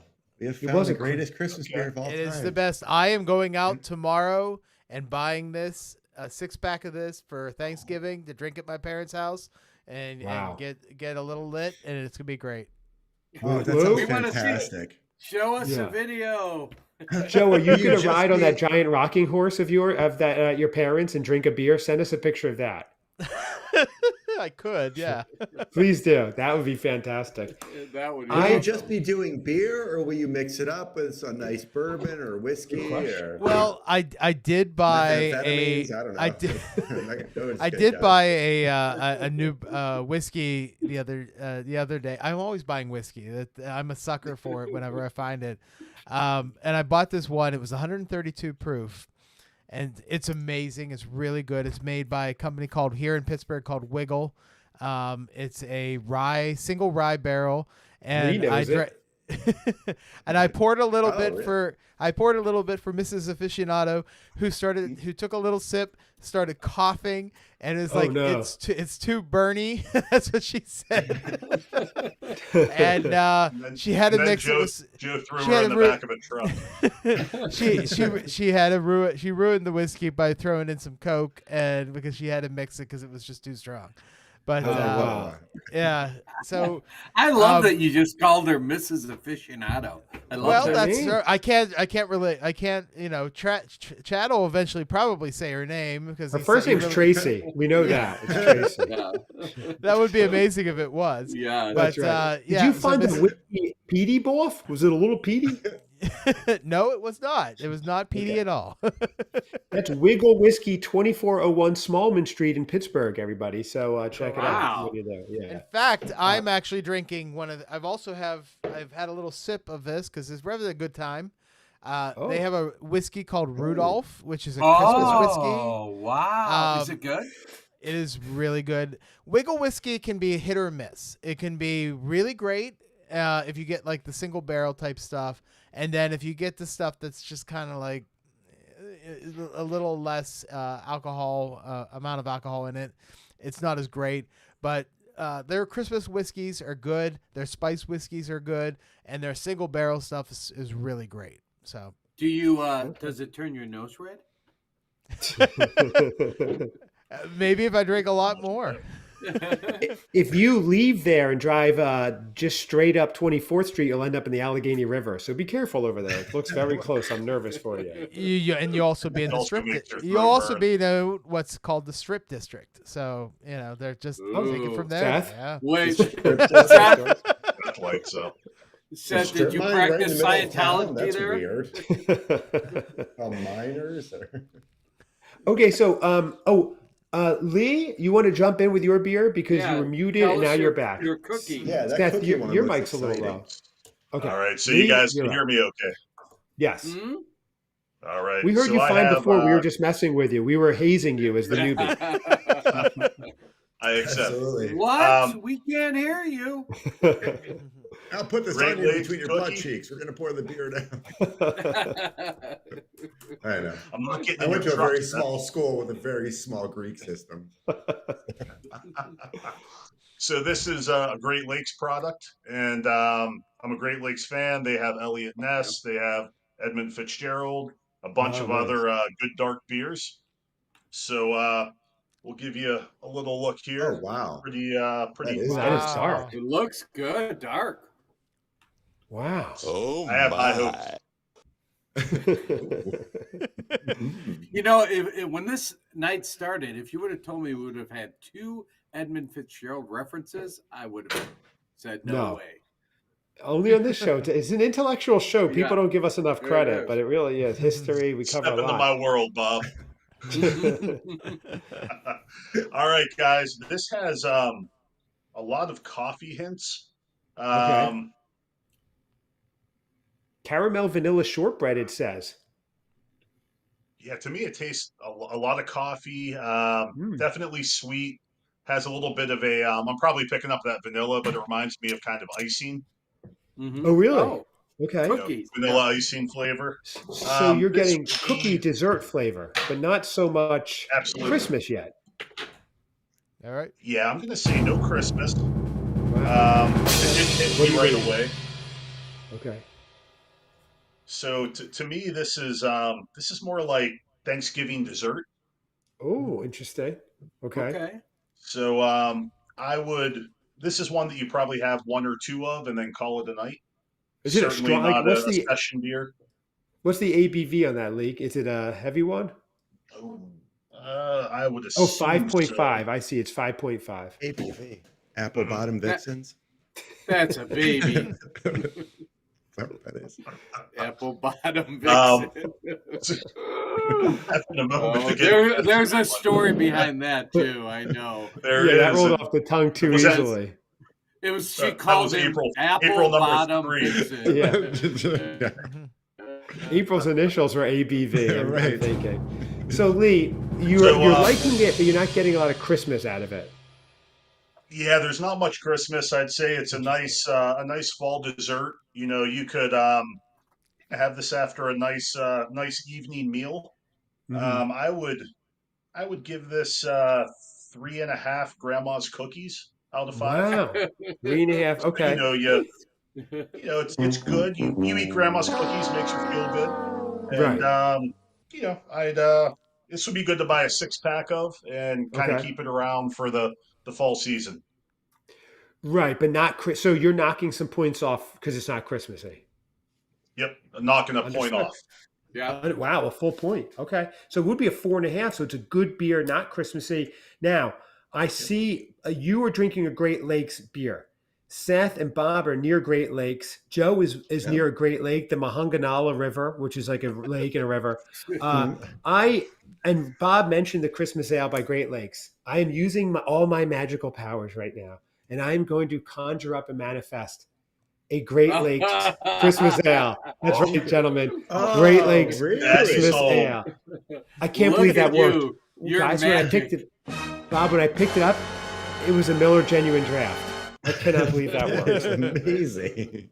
Isn't it amazing? This is you're finding out this new stuff about me. I'm finding out new stuff about you. You didn't know I was a magician, Seth. That's how I make that that green tea I eat disappear. It's magic. The first time I had this on like tap, I went back out of a pickup. And I looked. I did, yeah. Me and Porny, we went out looking for it all over town till I found it. So here we go. Christmas Ale. The holiday classic returns in 2024. Christmas Ale. Ginger, cinnamon, honey, refreshed look, festive, red script to the packaged familiar wintry scene, ornament-filled train can. So yeah, there's a train that's carrying ornaments with it through snowy villages. This is amazing. Again, it would be cool to have like a Christmas coffee table book of all these coffee beer cans because they are really cool. They're nice. I'd buy that. It's like every one of them is like kind of hit the mark. It's all they really did. Cool. I mean, the label was better on my beer than the beer. I know, but sometimes that's worth it. You had that last year, didn't you? Have the National Lampoon's Christmas Vacation beer? I think Bob, you did. It wasn't that good, but this. By the way, Lee, last year you weren't on it. That Seth brought home a beer from it was Rudolph or one of those characters, and Seth didn't know the characters. It was like the snowman or one of the characters. I forget, and that's where he learned. It was like the Misfit Toys. No, the Misfit Toys, and he had no idea. He's like, oh, there's some cartoon people on here. We're like, oh my god.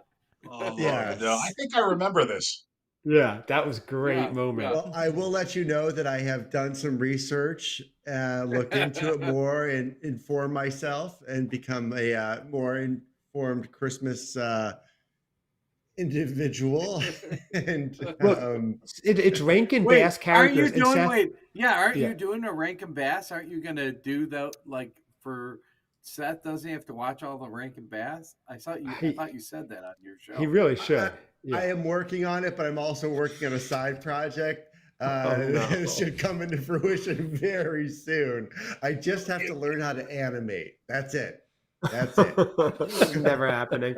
Seth wrote a Christmas office party script for a year ago for us to do on the podcast. No one's seen it yet. It hasn't seen light of day. I don't know what happened to the script. Seth's follow through is not the best, but I do want to hear that because you all might have a role in it if Seth ever finishes it. Yes, I just have to learn that one little thing of animating.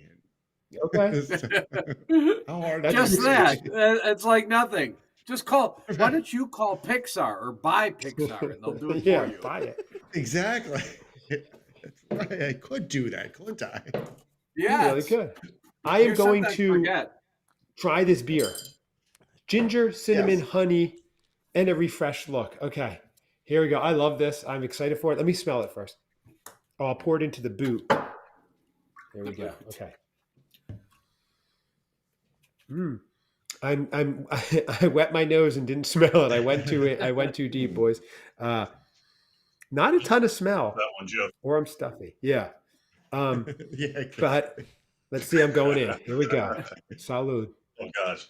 Wait, what's popping up? Hang on a second. What is popping up? Are you getting? Almost got it down. I'm puckering. I'm puckering. I'm puckering. Not living up to it for me. Now I don't know what it tastes like. I was just focusing on not spitting it out, although I should have. That would have been a great clip. I will taste it again. I'll have to mute Joe. Let's see. And the hug is nice. It's very pleasant, not too awkward. When would I ever say that on the show? How did that come up? I'm puckering. Okay.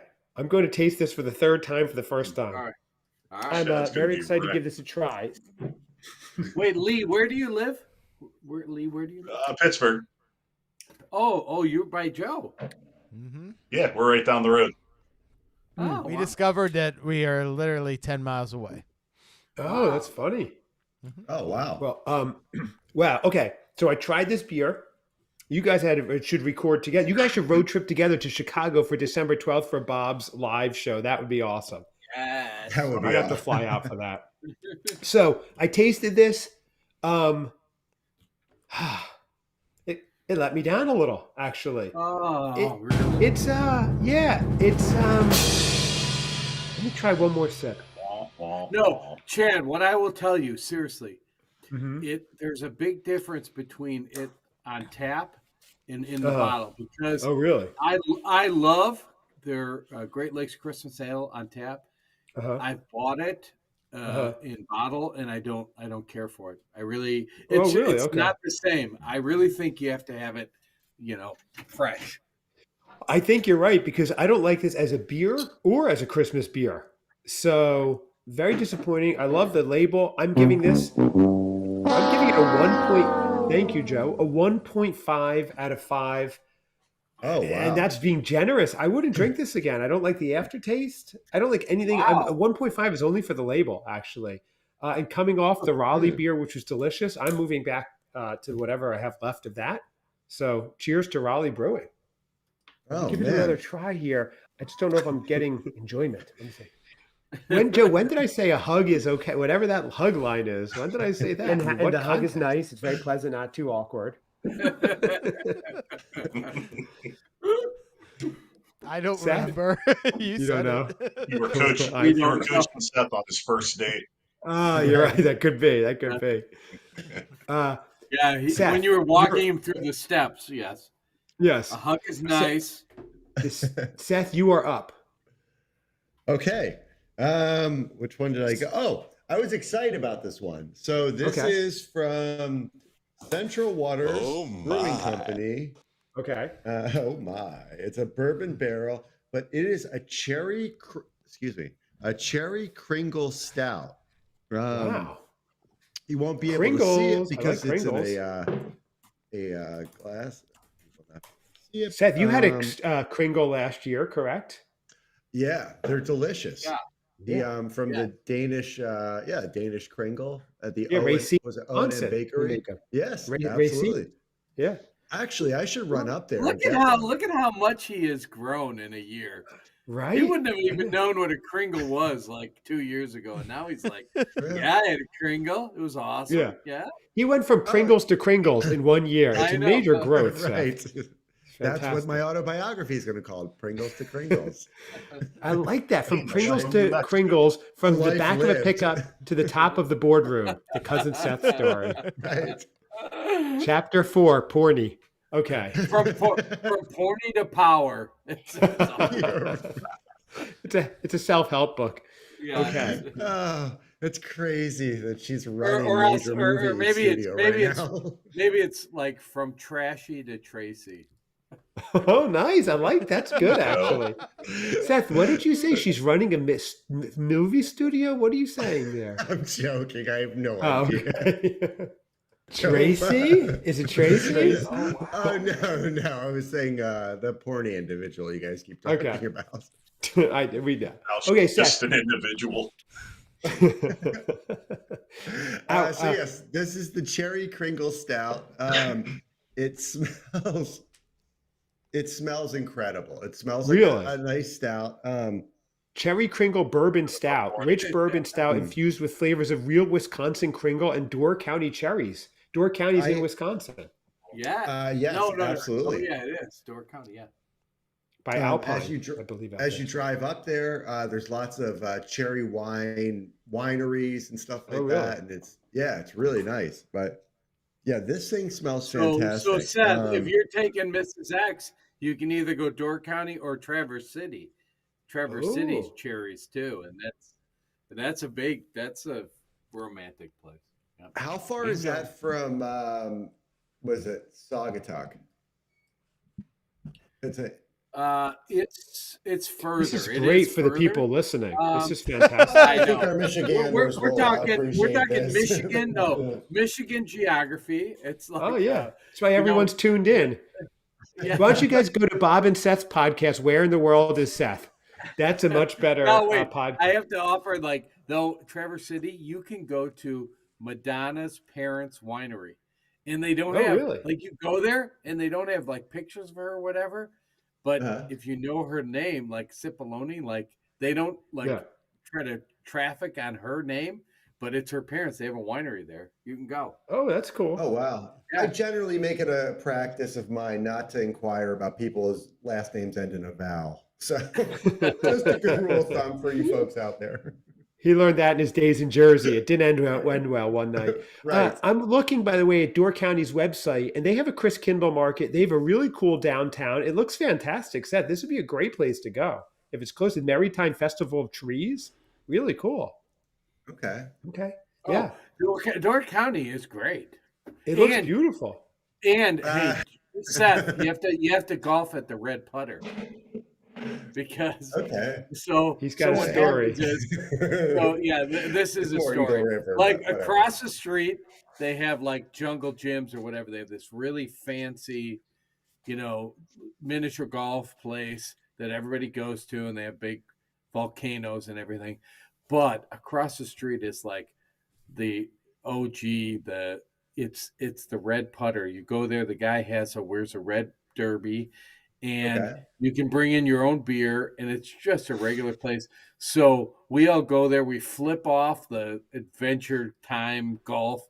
We go to the Red Putter. We drink beer, and they actually have a tour, a Masters tour. All the best scorers get to come back and compete. Oh, that's funny. Yes, it is. The Red Putter. You have to go there.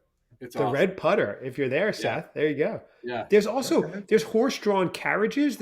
Ephraim's Christmas in the Village. This place looks amazing, actually. Yeah. Very cool. Okay, so I know we're going to South Haven in a couple of weeks, and then we're going there for New Year's. So. Oh, you are? Yeah. We got our New Year's plans locked down, and we're just taking. Is that where you're proposing? What's that? Is that where you're proposing? In the Santa suit? Yes, Seth.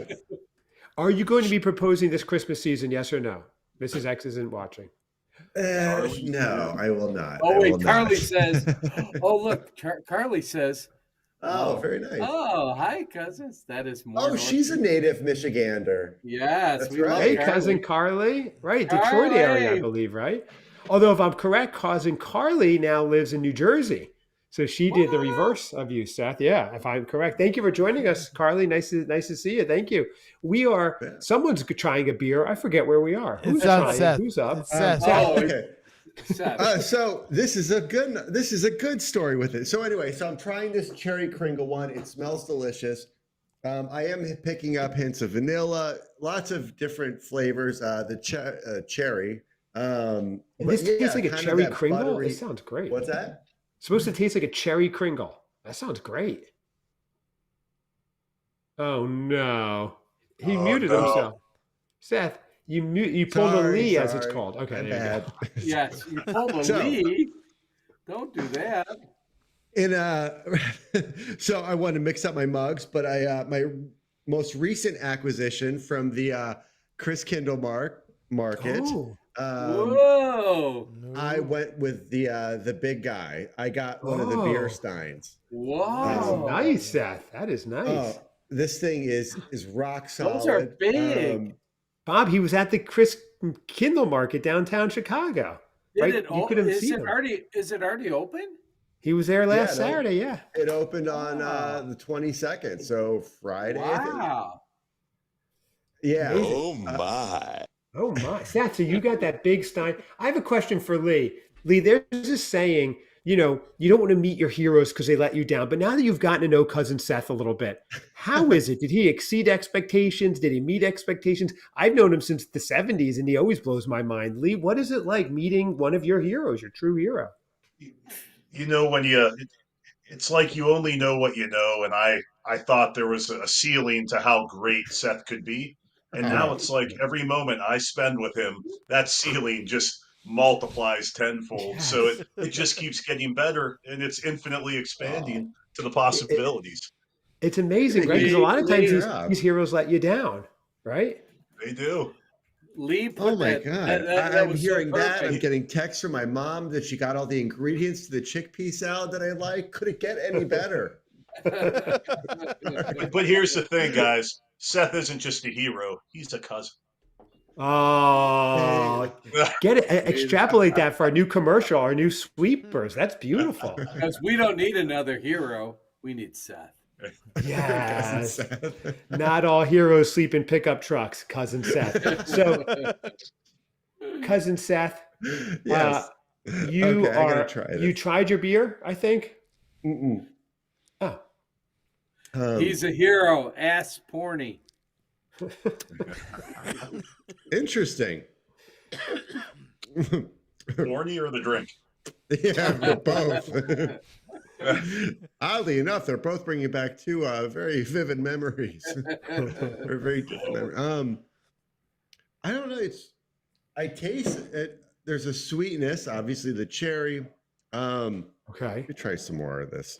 Okay, try. This is important, Seth. As you do, I'm going to read the first verse of "I Don't Want to Miss a Thing" from Aerosmith, because this really is our sentiment that we all have to you, Seth. I could stay awake just to hear you breathing, watch you smile while you're sleeping, while you're far away and dreaming. I could spend my life in this sweet surrender.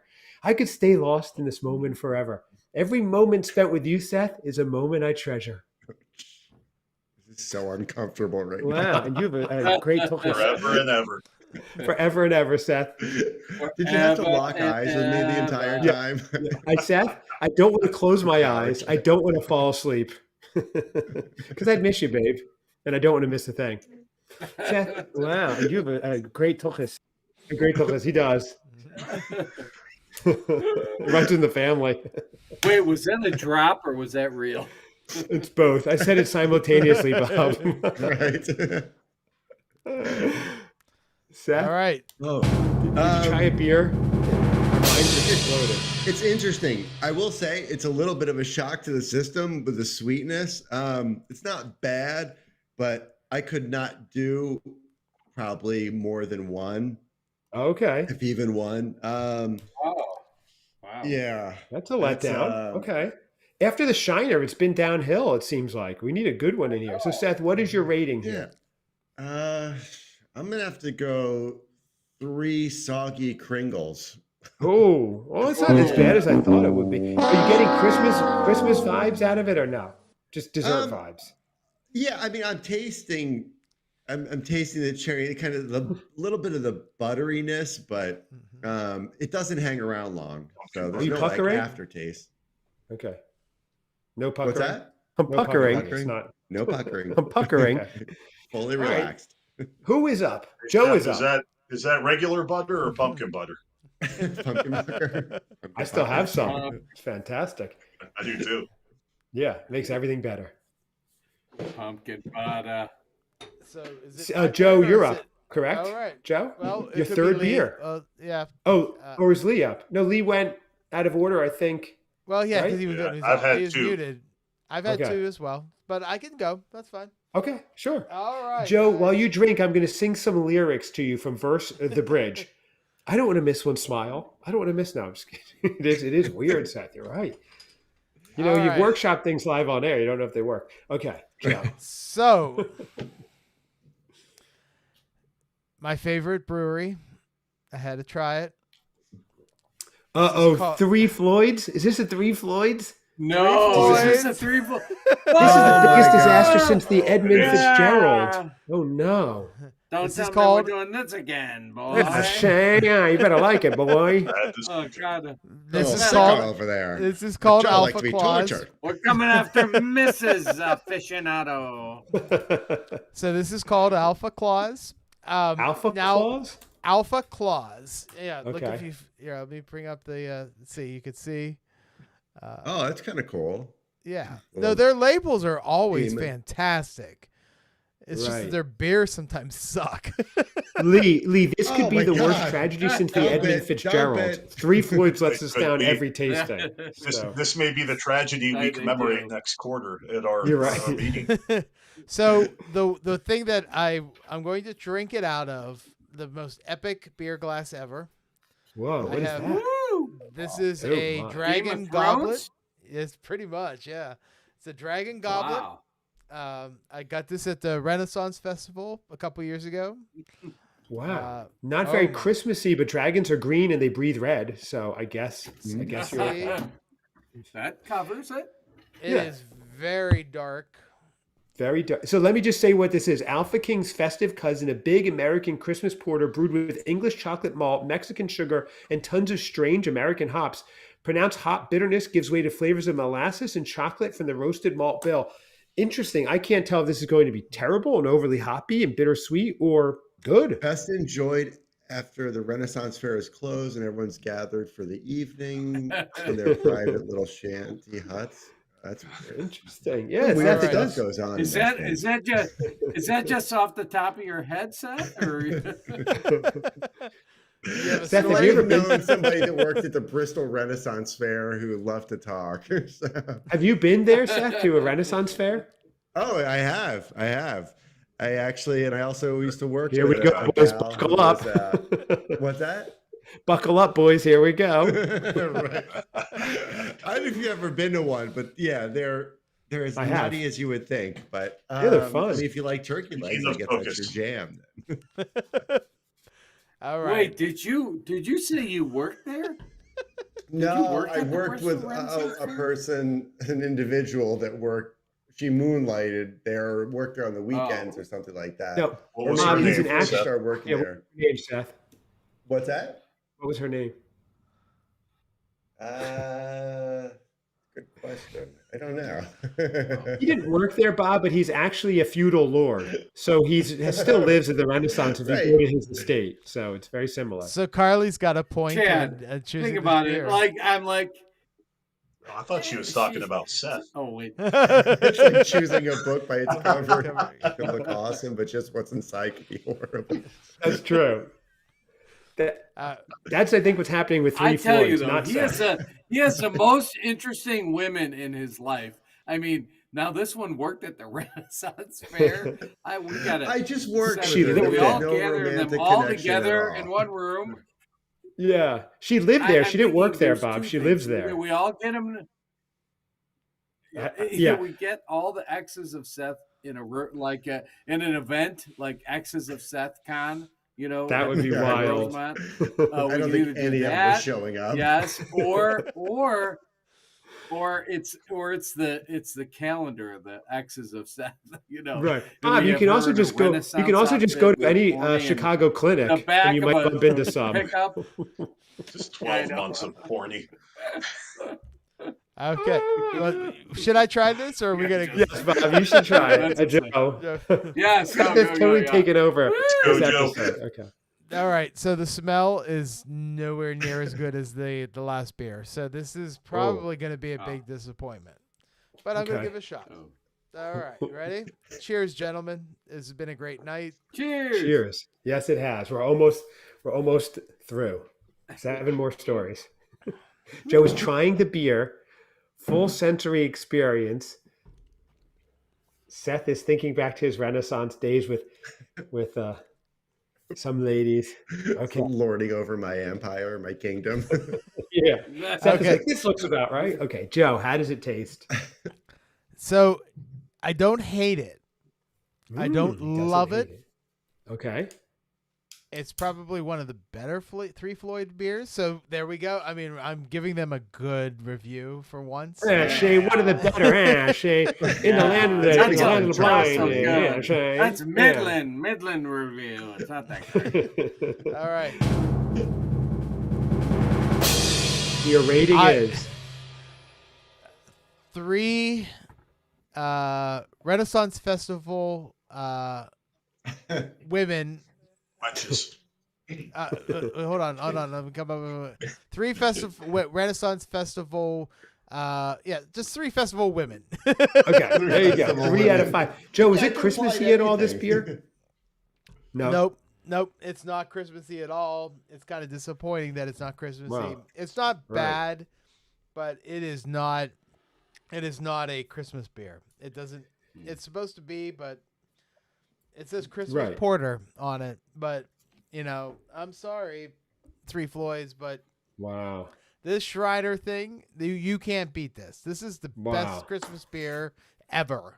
Wow, I'm getting it. I know this is a big night right now. Yes. Yeah. I don't know if we've ever said this is the best ever. Yeah, I mean, before it was always the Southern Tier 2X Christmas. That was always my favorite. I have a new favorite, and it is definitely not Three Floyds. So wow, Joe, you need the fanfare symbol. Bum, ba, ba. This is major news. Okay, so no, that's too sad. No, the other one, happy one, but whatever.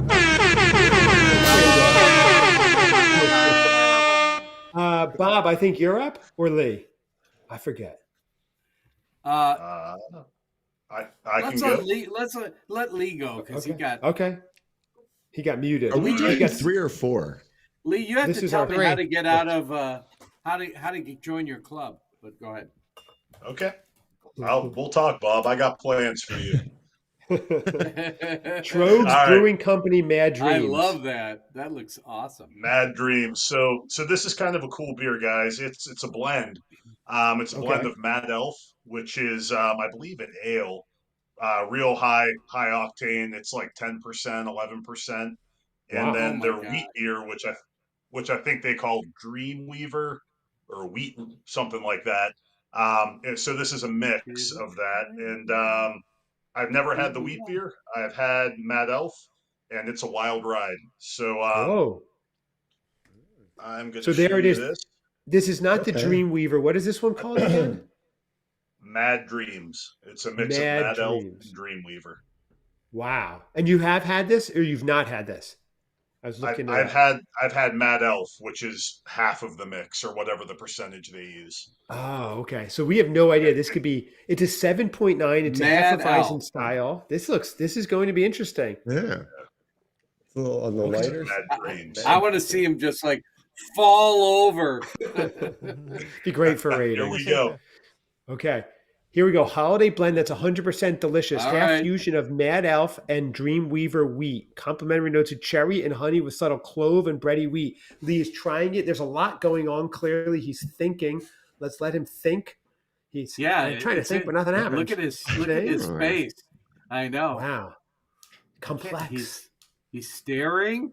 He's tasting. So it's very thorough. He has It's a not a good Christmas hat. beer. What? Not Not a Christmas. Christmas beer. What? Not at No. all. There is. I'm picking up the cherry. I'm picking up the cinnamon a little bit, but oh, wow, not not in a festive way. So it's got a little bit of a almost a syrupy texture to it, which the Mad Elf, which it is, some mixture of, is very Right. syrupy to me. So it's Wow. definitely It tastes carried on that. artificial, or Not artificial. It's just kind of a. I don't think the wheat adds anything. I think the wheat kind of takes away from what Oh, the really? Mad Elf is. Oh, So not holiday, because not a I good like beer. what I like wheat, but you're right. It might not be festive. yeah, it's not festive. I'd almost say it's a it might be a good fall drink. I could see being, on the hayride, having one of these, going out to pick up my pumpkin. That would be an excellent use of this. Okay. So I wouldn't say mad dreams, I'd say mad pumpkin picking, maybe. Oh, okay. Interesting. Okay. So it's I'm gonna throw it a 1 point penalty for not being Whoa. Christmassy. okay. And besides that, I would say it was a 4. So I'm gonna give it a 3. And I'm gonna give it 3 pumpkins out of 5 Wow. Christmas trees. Wow. So you like it as a beer. It's 3 Yes. pumpkins out of 5 Christmas trees, not Christmassy at all, fall-y. So a month ago, this would have been the beer for you. This would have been a solid 4 for me. Wow. If okay. not higher. And because a month ago we were in October, gentlemen, it's Thanksgiving week. Lee just found the ultimate fall beer. It can still work for Thanksgiving. We're having a Christmas party, season 580th episode, tasting beers with our buddies, the Christmas cousins. Seth's a man in love and with many stories. Joe's shirt is glowing. Lee is unmuted. Bob is having a great time as always. This is the cozy atmosphere we love that, Seth, I wanted to introduce you to this journey. This is what you were missing out. Seth, Lee, Joe, Bob, and I have been doing this for decades. You just weren't into it. Yeah. And so, now you are. So yeah. Well, I feel like I have my contribution of what I've been doing for decades. I mean, Yes, it's you not have. as exciting and wholesome Yes. and generally family friendly, but Tracy? Is it Tracy? Oh, wow, man. Oh, I pray she is not listening, or anyone in her. Who isn't Good listening? thing. Did you get this for Tracy as well? Is there? I don't know who I'm talking to. I'm like, are you asking me again? Over here. Uh-huh. It's bugging me out too. How strong is this beer? Okay, Bob, you are up, then myself, then Seth, and we're wrapping it up. It is 1,000,000 o'clock right now, gentlemen, but I'm having a blast, so it's all good. I hope you're all having fun, and the people watching, 5 million are watching. Comment, let us know what you're thinking. Bob, you're up. Exactly. So this is the one I've been waiting for all night. Look at this. This Here we is go. Jingle Balls. Jingle Balls by Jingle Balls by Spiteful Brewing. And look at the illustration on here. Wait. I can't see it. Can you? Oh, it's a reindeer flashing. It's a flashing reindeer. Is that what it is? It is. Nice. So it is. So this is Jingle Balls by Spiteful Brewing. I'm so excited. I'm waiting, boys. Wow, 7.6. ABV is 7.6. It's a very strong one. Don't fight it, spite it. They say Spiteful Brewing out of Illinois. Okay. Have you been there, Bob? Yeah, it is. You know where it is? I think it's Rock Island. Is that what it is? It is Rock Island. Okay. Yeah, I've been to Rock Island, area? never been to Spiteful Brewing, but here we go. Ooh, Oh, okay. Jingle all the way home. Okay. Here we go. He's taking a sip of his Jingle Balls. He is sipping down the Jingle Balls. Definite. Sounds smooth, doesn't it? Definite You spicy seem to. notes. This is Spicy good. notes. It says copper or dark orange color. Okay. Crystal clear. You're getting bread, spice, and sweetness on the smell. You know Allspice, what? clove, and cinnamon. I'm glad I saved it for last because this is the best that I've had tonight. It's not a shiner. May not even be Great Lakes on tap, but wow, I give this one. I would give this 4 Scientology strippers. I would absolutely. that's because it's a good beer on its own and it's Christmassy. Is that what we're getting here? Yeah, I mean, you definitely get the notes of. That's the beauty of it. You know what I mean? Right away, you taste that, and it's like, oh, all the spices there. It's great. Oh, okay. Oh, that's nice. That's what we're looking for. That's what I'm looking for, at least. Yeah. The downside of it is like it doesn't last. It's like you taste it, you get it, and then it's like a bitter after. So really? like it doesn't last long enough, but it's good. It's the best for me of the night. Jingle balls. Jingle balls, everybody. Jingle balls. A 4 out of 5. Okay. Lee, I think you have your third, correct?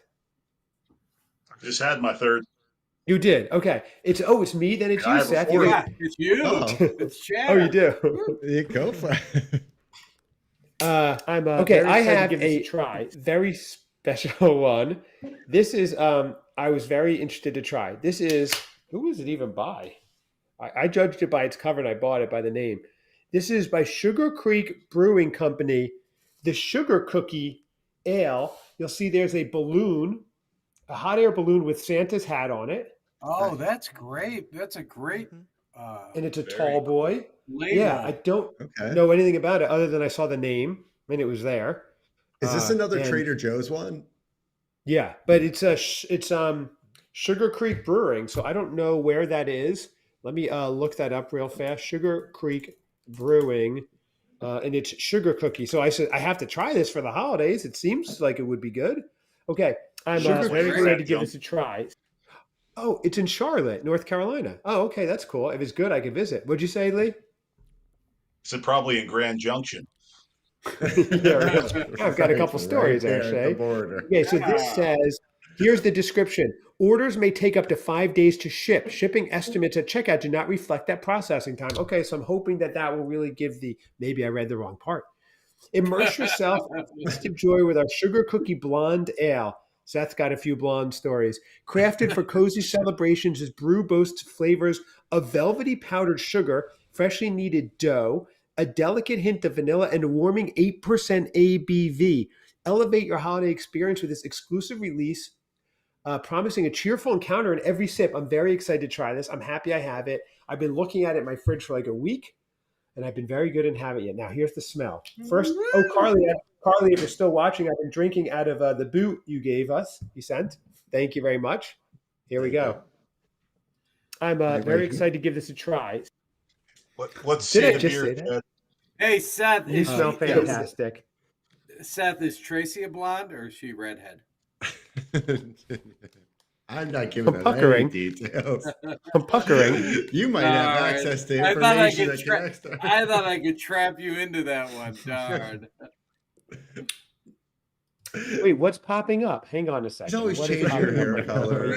So I don't want to tell you something and then throw you off. I'm puckering. This is honestly, really I'm very happy that it went well. I know you were excited for it. Oh, Carly says, woohoo. Thank you, Carly. Here we go. Boot shots.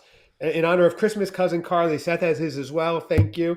We love puckering. We love Carly. There you go. So this is good. I'm getting the sugar. I'm getting vanilla. Wow. And it's definitely a great tuchus. Joe's gone mad with power with the drops. Yeah. Don't tell me you have 2 great beers. Is this another great one that I have to go out and buy tomorrow? It is. I don't know if this is widely released. This is out of Charlotte. I've never even heard of them. And I'm 3 hours from Charlotte, but it is very good. It's very good. And it's got a good flavor. I like the warming. That's what it is. It's warming. It's strong. It's very wintry. Give me a second. Wait, what's popping up? Hang on a second. What is popping up right now? Are you getting? All part of his thinking and thought process. Mm-hmm. Let's hear nice. Not living up to it for me. Not living up to it for me. Yeah, hit it again, Joe. I'm going to try to match it up. I'll sing in key with myself. Nice. All right, so that wasn't so great. Okay. All right, Not living up to it for me. Okay. This is very good. I'm worried about talking because I'm going to be arguing with myself with Joe. Joe's playing clips and drops of me, everybody. It is not me. Sure sounds like you. Give it another try here. Really. I just don't know if I'm getting enjoyment. He's making fun of me. I'm club-footed, Joe. Okay, here we go. You forgot a word there, Chad. I did. I'm just collecting new ones. That's all. It is cheerful. A cheerful encounter in every sip. A cheerful encounter. Now I feel like I'm talking in clips. I've gone crazy. This is the end of the pod, everybody. No, that's going to be a clip. No, that's going to be a clip. It's all going to be a clip. I can't talk anymore. All right, so that wasn't so great. It's a delicious beer. And it's festive and it tastes like dessert. It's not crazy Christmassy. It's a really good winter beer. I wouldn't like it any other time of year or Christmas beer, but not crazy. I'm giving it a 4 out of 5. Yeah. I'm giving it a 4 out of 5. I'm knocking off a half point because it wasn't super Christmassy, but it is good. More of a dessert variety. Thank you. Take that. I'm not saying anything else. Hey, Chad, can you hold it up again? Because I want to get that one too. So far, I got 3 on my list. Sugar Creek Sugar Cookie. Sugar cookie. Okay. So to pull back the curtain a little, I didn't want you to hear any of these. It's a small Charlotte brewery, so I don't know if you'll find it or not, but there you go. Oh. So Seth, you have the last one. I know Lee has a 4th. If you're dying to try it, Lee, go for it. Otherwise, we'll end with Seth. Or do you want to try yours now, Lee? Is it a... I can do a quick one now. Okay, let Lee do a quick one. If anybody else has one they're dying to try, otherwise we always end with Cousin Seth. He's the big draw. That's why people bought the tickets. And I'll let you guys choose. I have 2. We get to choose. Oh. Okay. I like telling one of the world's wealthiest men what to do. Oh my. Oh, okay. So this is a cookie stout. You're in a gingerbread cookie stout. Oh, you got to tell me if this is good. Yeah, determined to find one that tastes like it looks good. Yeah. Lee, you should have just bought cookies, I think. You were in the mood. Okay. He is pouring the gingerbread cookie stout. It's a holiday tradition that begs for a robust dark beer loaded with oats, roasted barley, and chocolate malts. Okay. Cinnamon, nutmeg, vanilla, gingerbread. What does it say? What's the clip? What just popped up? Wait, what's popping up? Hang on a second. What is popping up right now? Are you getting... Here we go. We taste ginger, caramelized sugar, and dark chocolate. Okay. Lee is tasting... I'm excited for this one. Tastes like Jägermeister. No way, really? It tastes like Jägermeister? Yeah. Oh, now I have a Jägermeister story, but I'm not telling it on air. But you might. I don't have one of those. Let's go. Is that the time Corny went to South Carolina? Right. I'll meet you down there, but you better. No, honestly, I'm very happy that it went well. I know you were excited for it. I don't have to say a word. Lee, what are you thinking with this one? This is your 4th beer. What are you thinking? I mean, I'm about to have the same reaction that Seth had to the. Really? Oh, really? I'm not buying that one. Wow. Yeah, not good. What is the brewery here? Trogs. You're gonna Trog up. Trogs, which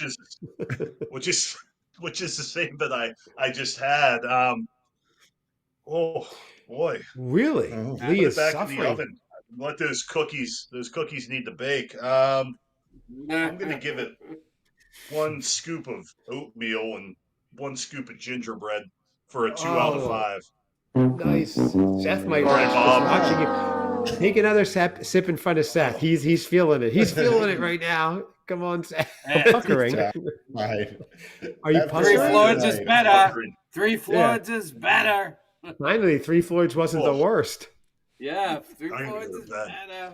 All right, Seth, wrap it up. Your last one of the night. We're not on Central Time. It's getting very late. Oh, I've never been up this late. So I have 2, but I think I'm going to go with It's one from Revolution Brewing. Wow, that's difficult. Well, you did say we get to choose. What's that? Christmas. You said we get to choose. Well, you can either go. I'm sorry, excuse me. You can go Revolution Brewing with their Fistmas seasonal blend. Fistmas. I love you coward.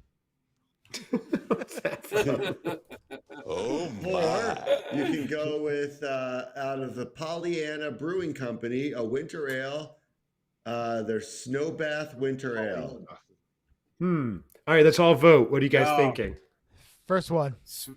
Fist miss. Yeah. Swiss miss.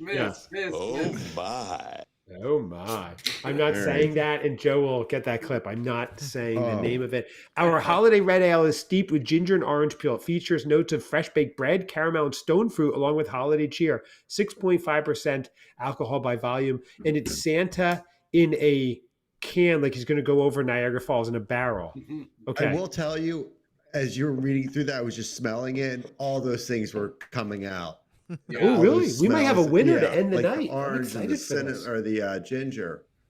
Revolution Brewing. Bob, they have a great place downtown to go, Seth.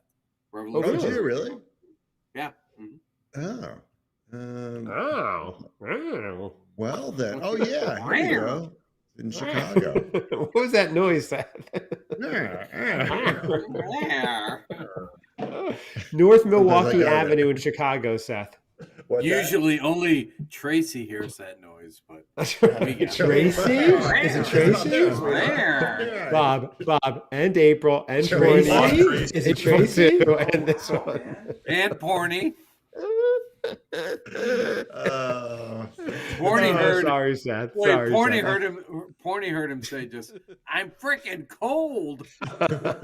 I'm very stiff.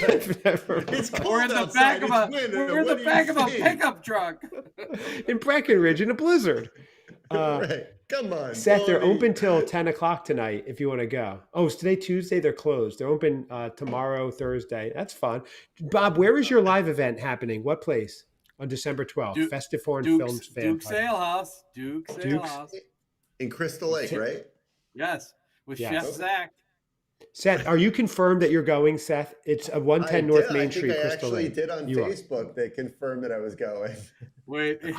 So excited. I mean, Seth, if you actually really do show up and I see you there in the crowd, we might have a spontaneous pull you on stage. You have to. Oh, I absolutely would. That would be fun. Bob, will this be live? Can we watch it live or see it? Or how can we view this event? No, I mean, we're recording it and we'll put it on for a show. But, no, unless I invite Joe, maybe Joe will fly. I can fly him in to I don't know how to do it on Facebook, like live like this. Right. You can fly him in. I'm sure he's available. December 12th. Yeah, sure. Yeah. Fly us all in. I love that people can put comments up and we can respond. That's awesome. That is cool. We're not getting enough. Yeah, I know. 38.5 million people are really silent. What happens? They're typing at the same time, canceling each other out. Yeah. Well, this has only been going on for 2 hours. So. That's all. It's an hour. So much for that hour, really Chad. I know. We don't have enough traction. That's why we have to go 2 more hours. And then this is once a year, the big Christmas beer tasting. It can't be limited to one.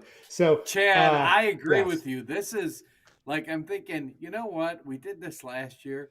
It's the kickoff for the holiday season. I love it, But then I feel bad because now things are going to speed up and it's going to go really fast. I know, but this Bob is bigger than the Rockefeller tree lighting at this point. Our second year in. I think so. So I can't wait for you two to meet in person. Wow. Yes. Wait. Let's have Mariah Carey come on next time and she can drink beer with us. Oh, Seth has a story with her too, but all she wanted for Christmas was Seth one year. But that's a whole other story. Lee, what were you saying? Wait, I think Seth inspired the song. It's Seth. It's all about him. All I want for Christmas is Seth. But that didn't sound so good. It didn't rhyme with everything. So. Right. So, guys, we are entering the Christmas season. What is the one movie that everybody has to watch every year? For mine, It's a Wonderful Life. I sit down. I make time for it. A lot of the other movies, I'll watch them when they're on, or I'll work around the house while they're on, but I make an effort to watch It's a Wonderful Life. What are you guys looking to do? Great question. Joe? Lee. Wait, I have to tell Lee. Yeah. You stole my movie. That's the movie I watch every year on Christmas night. We watch it routine. My kids. Okay. In fact, that's why I sent Seth to the Music Box Theater, because we've done that probably 3 times. Because that's really the way to see it. It's beautiful. But that is my movie. That's it. So I'm with that's Lee. Good. Yep. Good Okay. deal. So that's 2 for It's a Wonderful Life. Well, yeah, I have 2 movies. Christmas Eve. I only watch A Christmas Story on Christmas Eve. When it starts the marathon, I watch the first showing of that, and then throughout the day, it's on all day, so we watch it. But It's a Wonderful Life is also the only movie I watch on Christmas.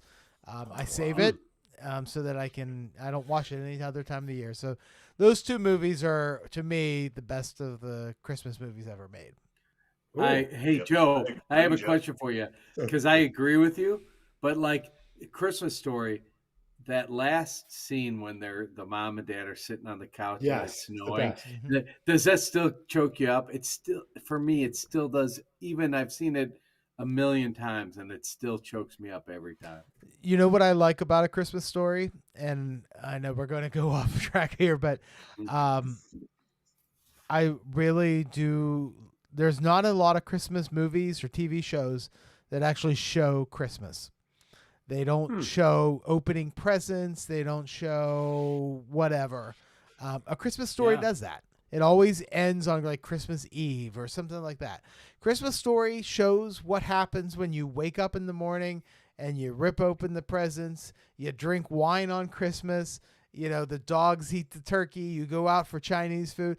All of that is just amazing. And you don't see that in Christmas movies. And that's one of the reasons why A Christmas Story, for me, is one of the best movies ever made. Like that. That's good. You love it. You throw the clothing. You open the clothing and throw it. Yep. All right. I like that. Seth, do you have one? Yeah, I mean, kind of going with everybody else. So I love The Christmas Story. I've loved it forever. And because what TBS has their marathon like leading up to Christmas a couple days before or a day before or something, and then they play it. So invariably I'll watch it, probably not straight through. I'll watch it in little pieces, but I've seen it enough times. I know what happens. Okay. And you'll be watching it this year with Mrs. X, not alone. Oh yeah, absolutely. And so fun. What's that? So fun, I said. It is. Yeah, it definitely makes things a lot nicer. It's nice having a real voice to cancel out the ones in your head. So, well, I have 2. Just to keep with the podcast, Seth, it would have been really funny if you would have said, "Oh, I always watch 8 Crazy Nights." That's my go-to. Goes with his new tattoo. So I have 2. One is an Algerian movie called Of Gods and Men. What's that? What was it? It's the one Bob just reviewed. I'm a super fan of the Festive Bob. Yes. Movie sounds great. I do want to watch it actually. It's so interesting, but go. Yeah. Seth, did you have something to say before I go into mine? Oh no, but the other one is It's a Wonderful Life. I mean, after last year going to the theater and seeing it, and then loving it, the whole experience and everything, and actually Friday night, and I'm hoping over the weekend, they extended for the weekend, but there is a drive-in movie theater that is showing, they've been showing Halloween and then Christmas movies. This weekend, they're showing It's a Wonderful Life at the McHenry Outdoor Movie Theater. No way. Seriously? That's out by me. Oh my gosh. They're showing it this weekend? Yeah. It's this weekend. Last weekend, I think they did White Christmas. Really? So, that's cool. Okay, well that's on. Although, Seth, could you imagine you and I next to each other in the Music Box Theater? I'm puckering. We're singing the songs. We're like, boo, Potter, boo. Puckering. That would be great. Yeah. Well, yes. Well, that's 1510 North Chapel Hill Road, everybody, in McHenry, Illinois, the McHenry Outdoor Theater. Catch Bob and Seth in the back seat of a Plymouth watching It's a Wonderful Life.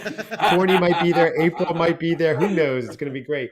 My go-to, Lee, if you think I go big, and Bob, you were asking about the hot cocoa bar, we have a family tradition with a Christmas vacation. And we go huge. We set out like our whole living room is like a picnic. Like it could be 5 by 5 with all the food you can imagine. And what we did one year, we took a picture of it all.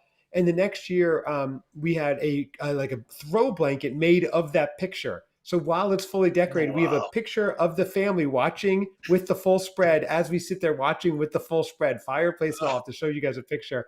And it is magical. Chad, my wife, Chad, why don't we? I want to see the picture. You should post that. I want to see that picture of It's you. like That's an awesome thing. Yeah. It's like a Norman Rockwell where he's painting himself in the mirror or whatever, and you see it going. It's trippy because you walk in the room, but each time the kids are a year older. But we started, my wife and I, before we had kids, watching it, and then with the kids adding it, they were young. We had to now they're in their teens, and we all watch it. And it is great. We go shopping for it. It's like a whole experience. It is so fun. We pick a special night for it. Very, very cool. It's kind of a little squeaky sound. It's kind of a little love that movie. Yeah, we all quote it, of course. Year round we quote it. But so it's it's a great one. And with the blanket and everything is pretty awesome. I'm trying to see if I have a picture. You have to promise, just like you gave us a picture of your cocoa bar, you have to show us that picture of you guys gathered. That sounds incredible. Oh yeah, for sure. It is really awesome. And I mean, we have like everything spread out. It's cool. It's fun. Just the shopping for it is fun. The whole thing is fun. And it's great, and then like you're a little bit in and Cousin Eddie shows up and you're just like, oh, it is on. It's so great. So very fun. So that's it. Keeps getting better. Yeah. It's like Cousin Eddie shows up. It's like Margot and what's his name? Todd. They show up. It keeps getting better and better. You know what I mean? Like,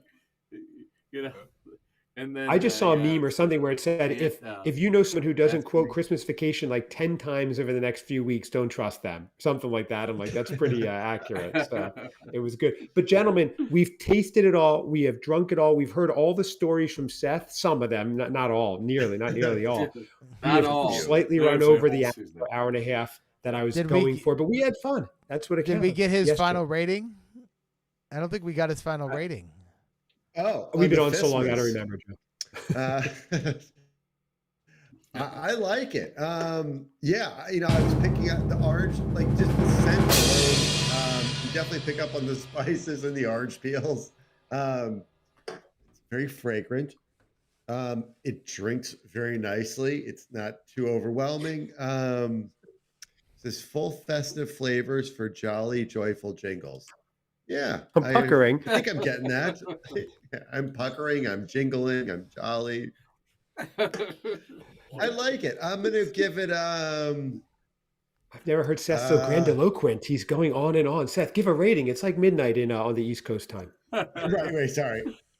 I'm gonna give it. We got his sweatshirt. I'm puckering. I'm tingling. I'm joyful. What did you say? That's right. It'll sell just with the unpuckering. Yes, Seth. Yeah. It's for Happy Santas at the Christmas Festival.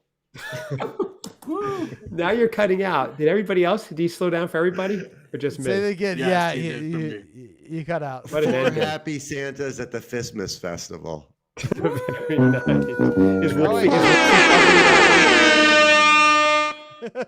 Wolfie's covering that, Seth, I believe. Okay. Okay. Sorry, my bad. Yes. My bad. So everybody, let's wrap things up here. We tested 3 to 4 beers. It was fantastic. The friendship, the brotherhood, the coziness, the festivities, the merriment. This is what it's all about, guys. This is really wonderful. And by the way, we're recording this on a Tuesday night. I don't think there's 5 people like having more fun than we have these past couple hours on a Tuesday night, more festive fun at least. And that's what it's all about. This is great. I hope you can all hear me because it seems like it's a little slow, but we're good. Okay. That was my big speech at the end. Okay, good. So thank you all. Check out Bob, Festive Foreign Film Fans Podcast. Check out Joe, Christmas Aficionado on YouTube. Lee, you never plug anything. You're just here hanging out unless you want to plug something. Hey, check out Lee. Let's check out Lee at his house. Just drop by Lee's house and check him out. I'd love to actually. Let me announce that beginning on December 1st, I am going to have a new video out every day, counting down to Christmas, where I'm counting down the top 25 Christmas specials of all time. Wow. Okay. That's going to be fun. So they'll be short episodes. Yeah, but I've been working. I've been working my butt off for the past few weeks trying to get these things done. I'm almost done with all of them, so I'm hoping that I can take December off and just let these videos play. But yeah, starting December 1st, every day I am going to be counting down 25 Christmas specials of all time. And Seth, you have to watch all of them. Here first, folks. Seth, you have to watch all of them and then report back to me. Is there a Sonny and Cher one in there? Say it again. Is there a Sonny and Cher one in there? Is there a Perry Como one in there? Is there John Denver? Nope.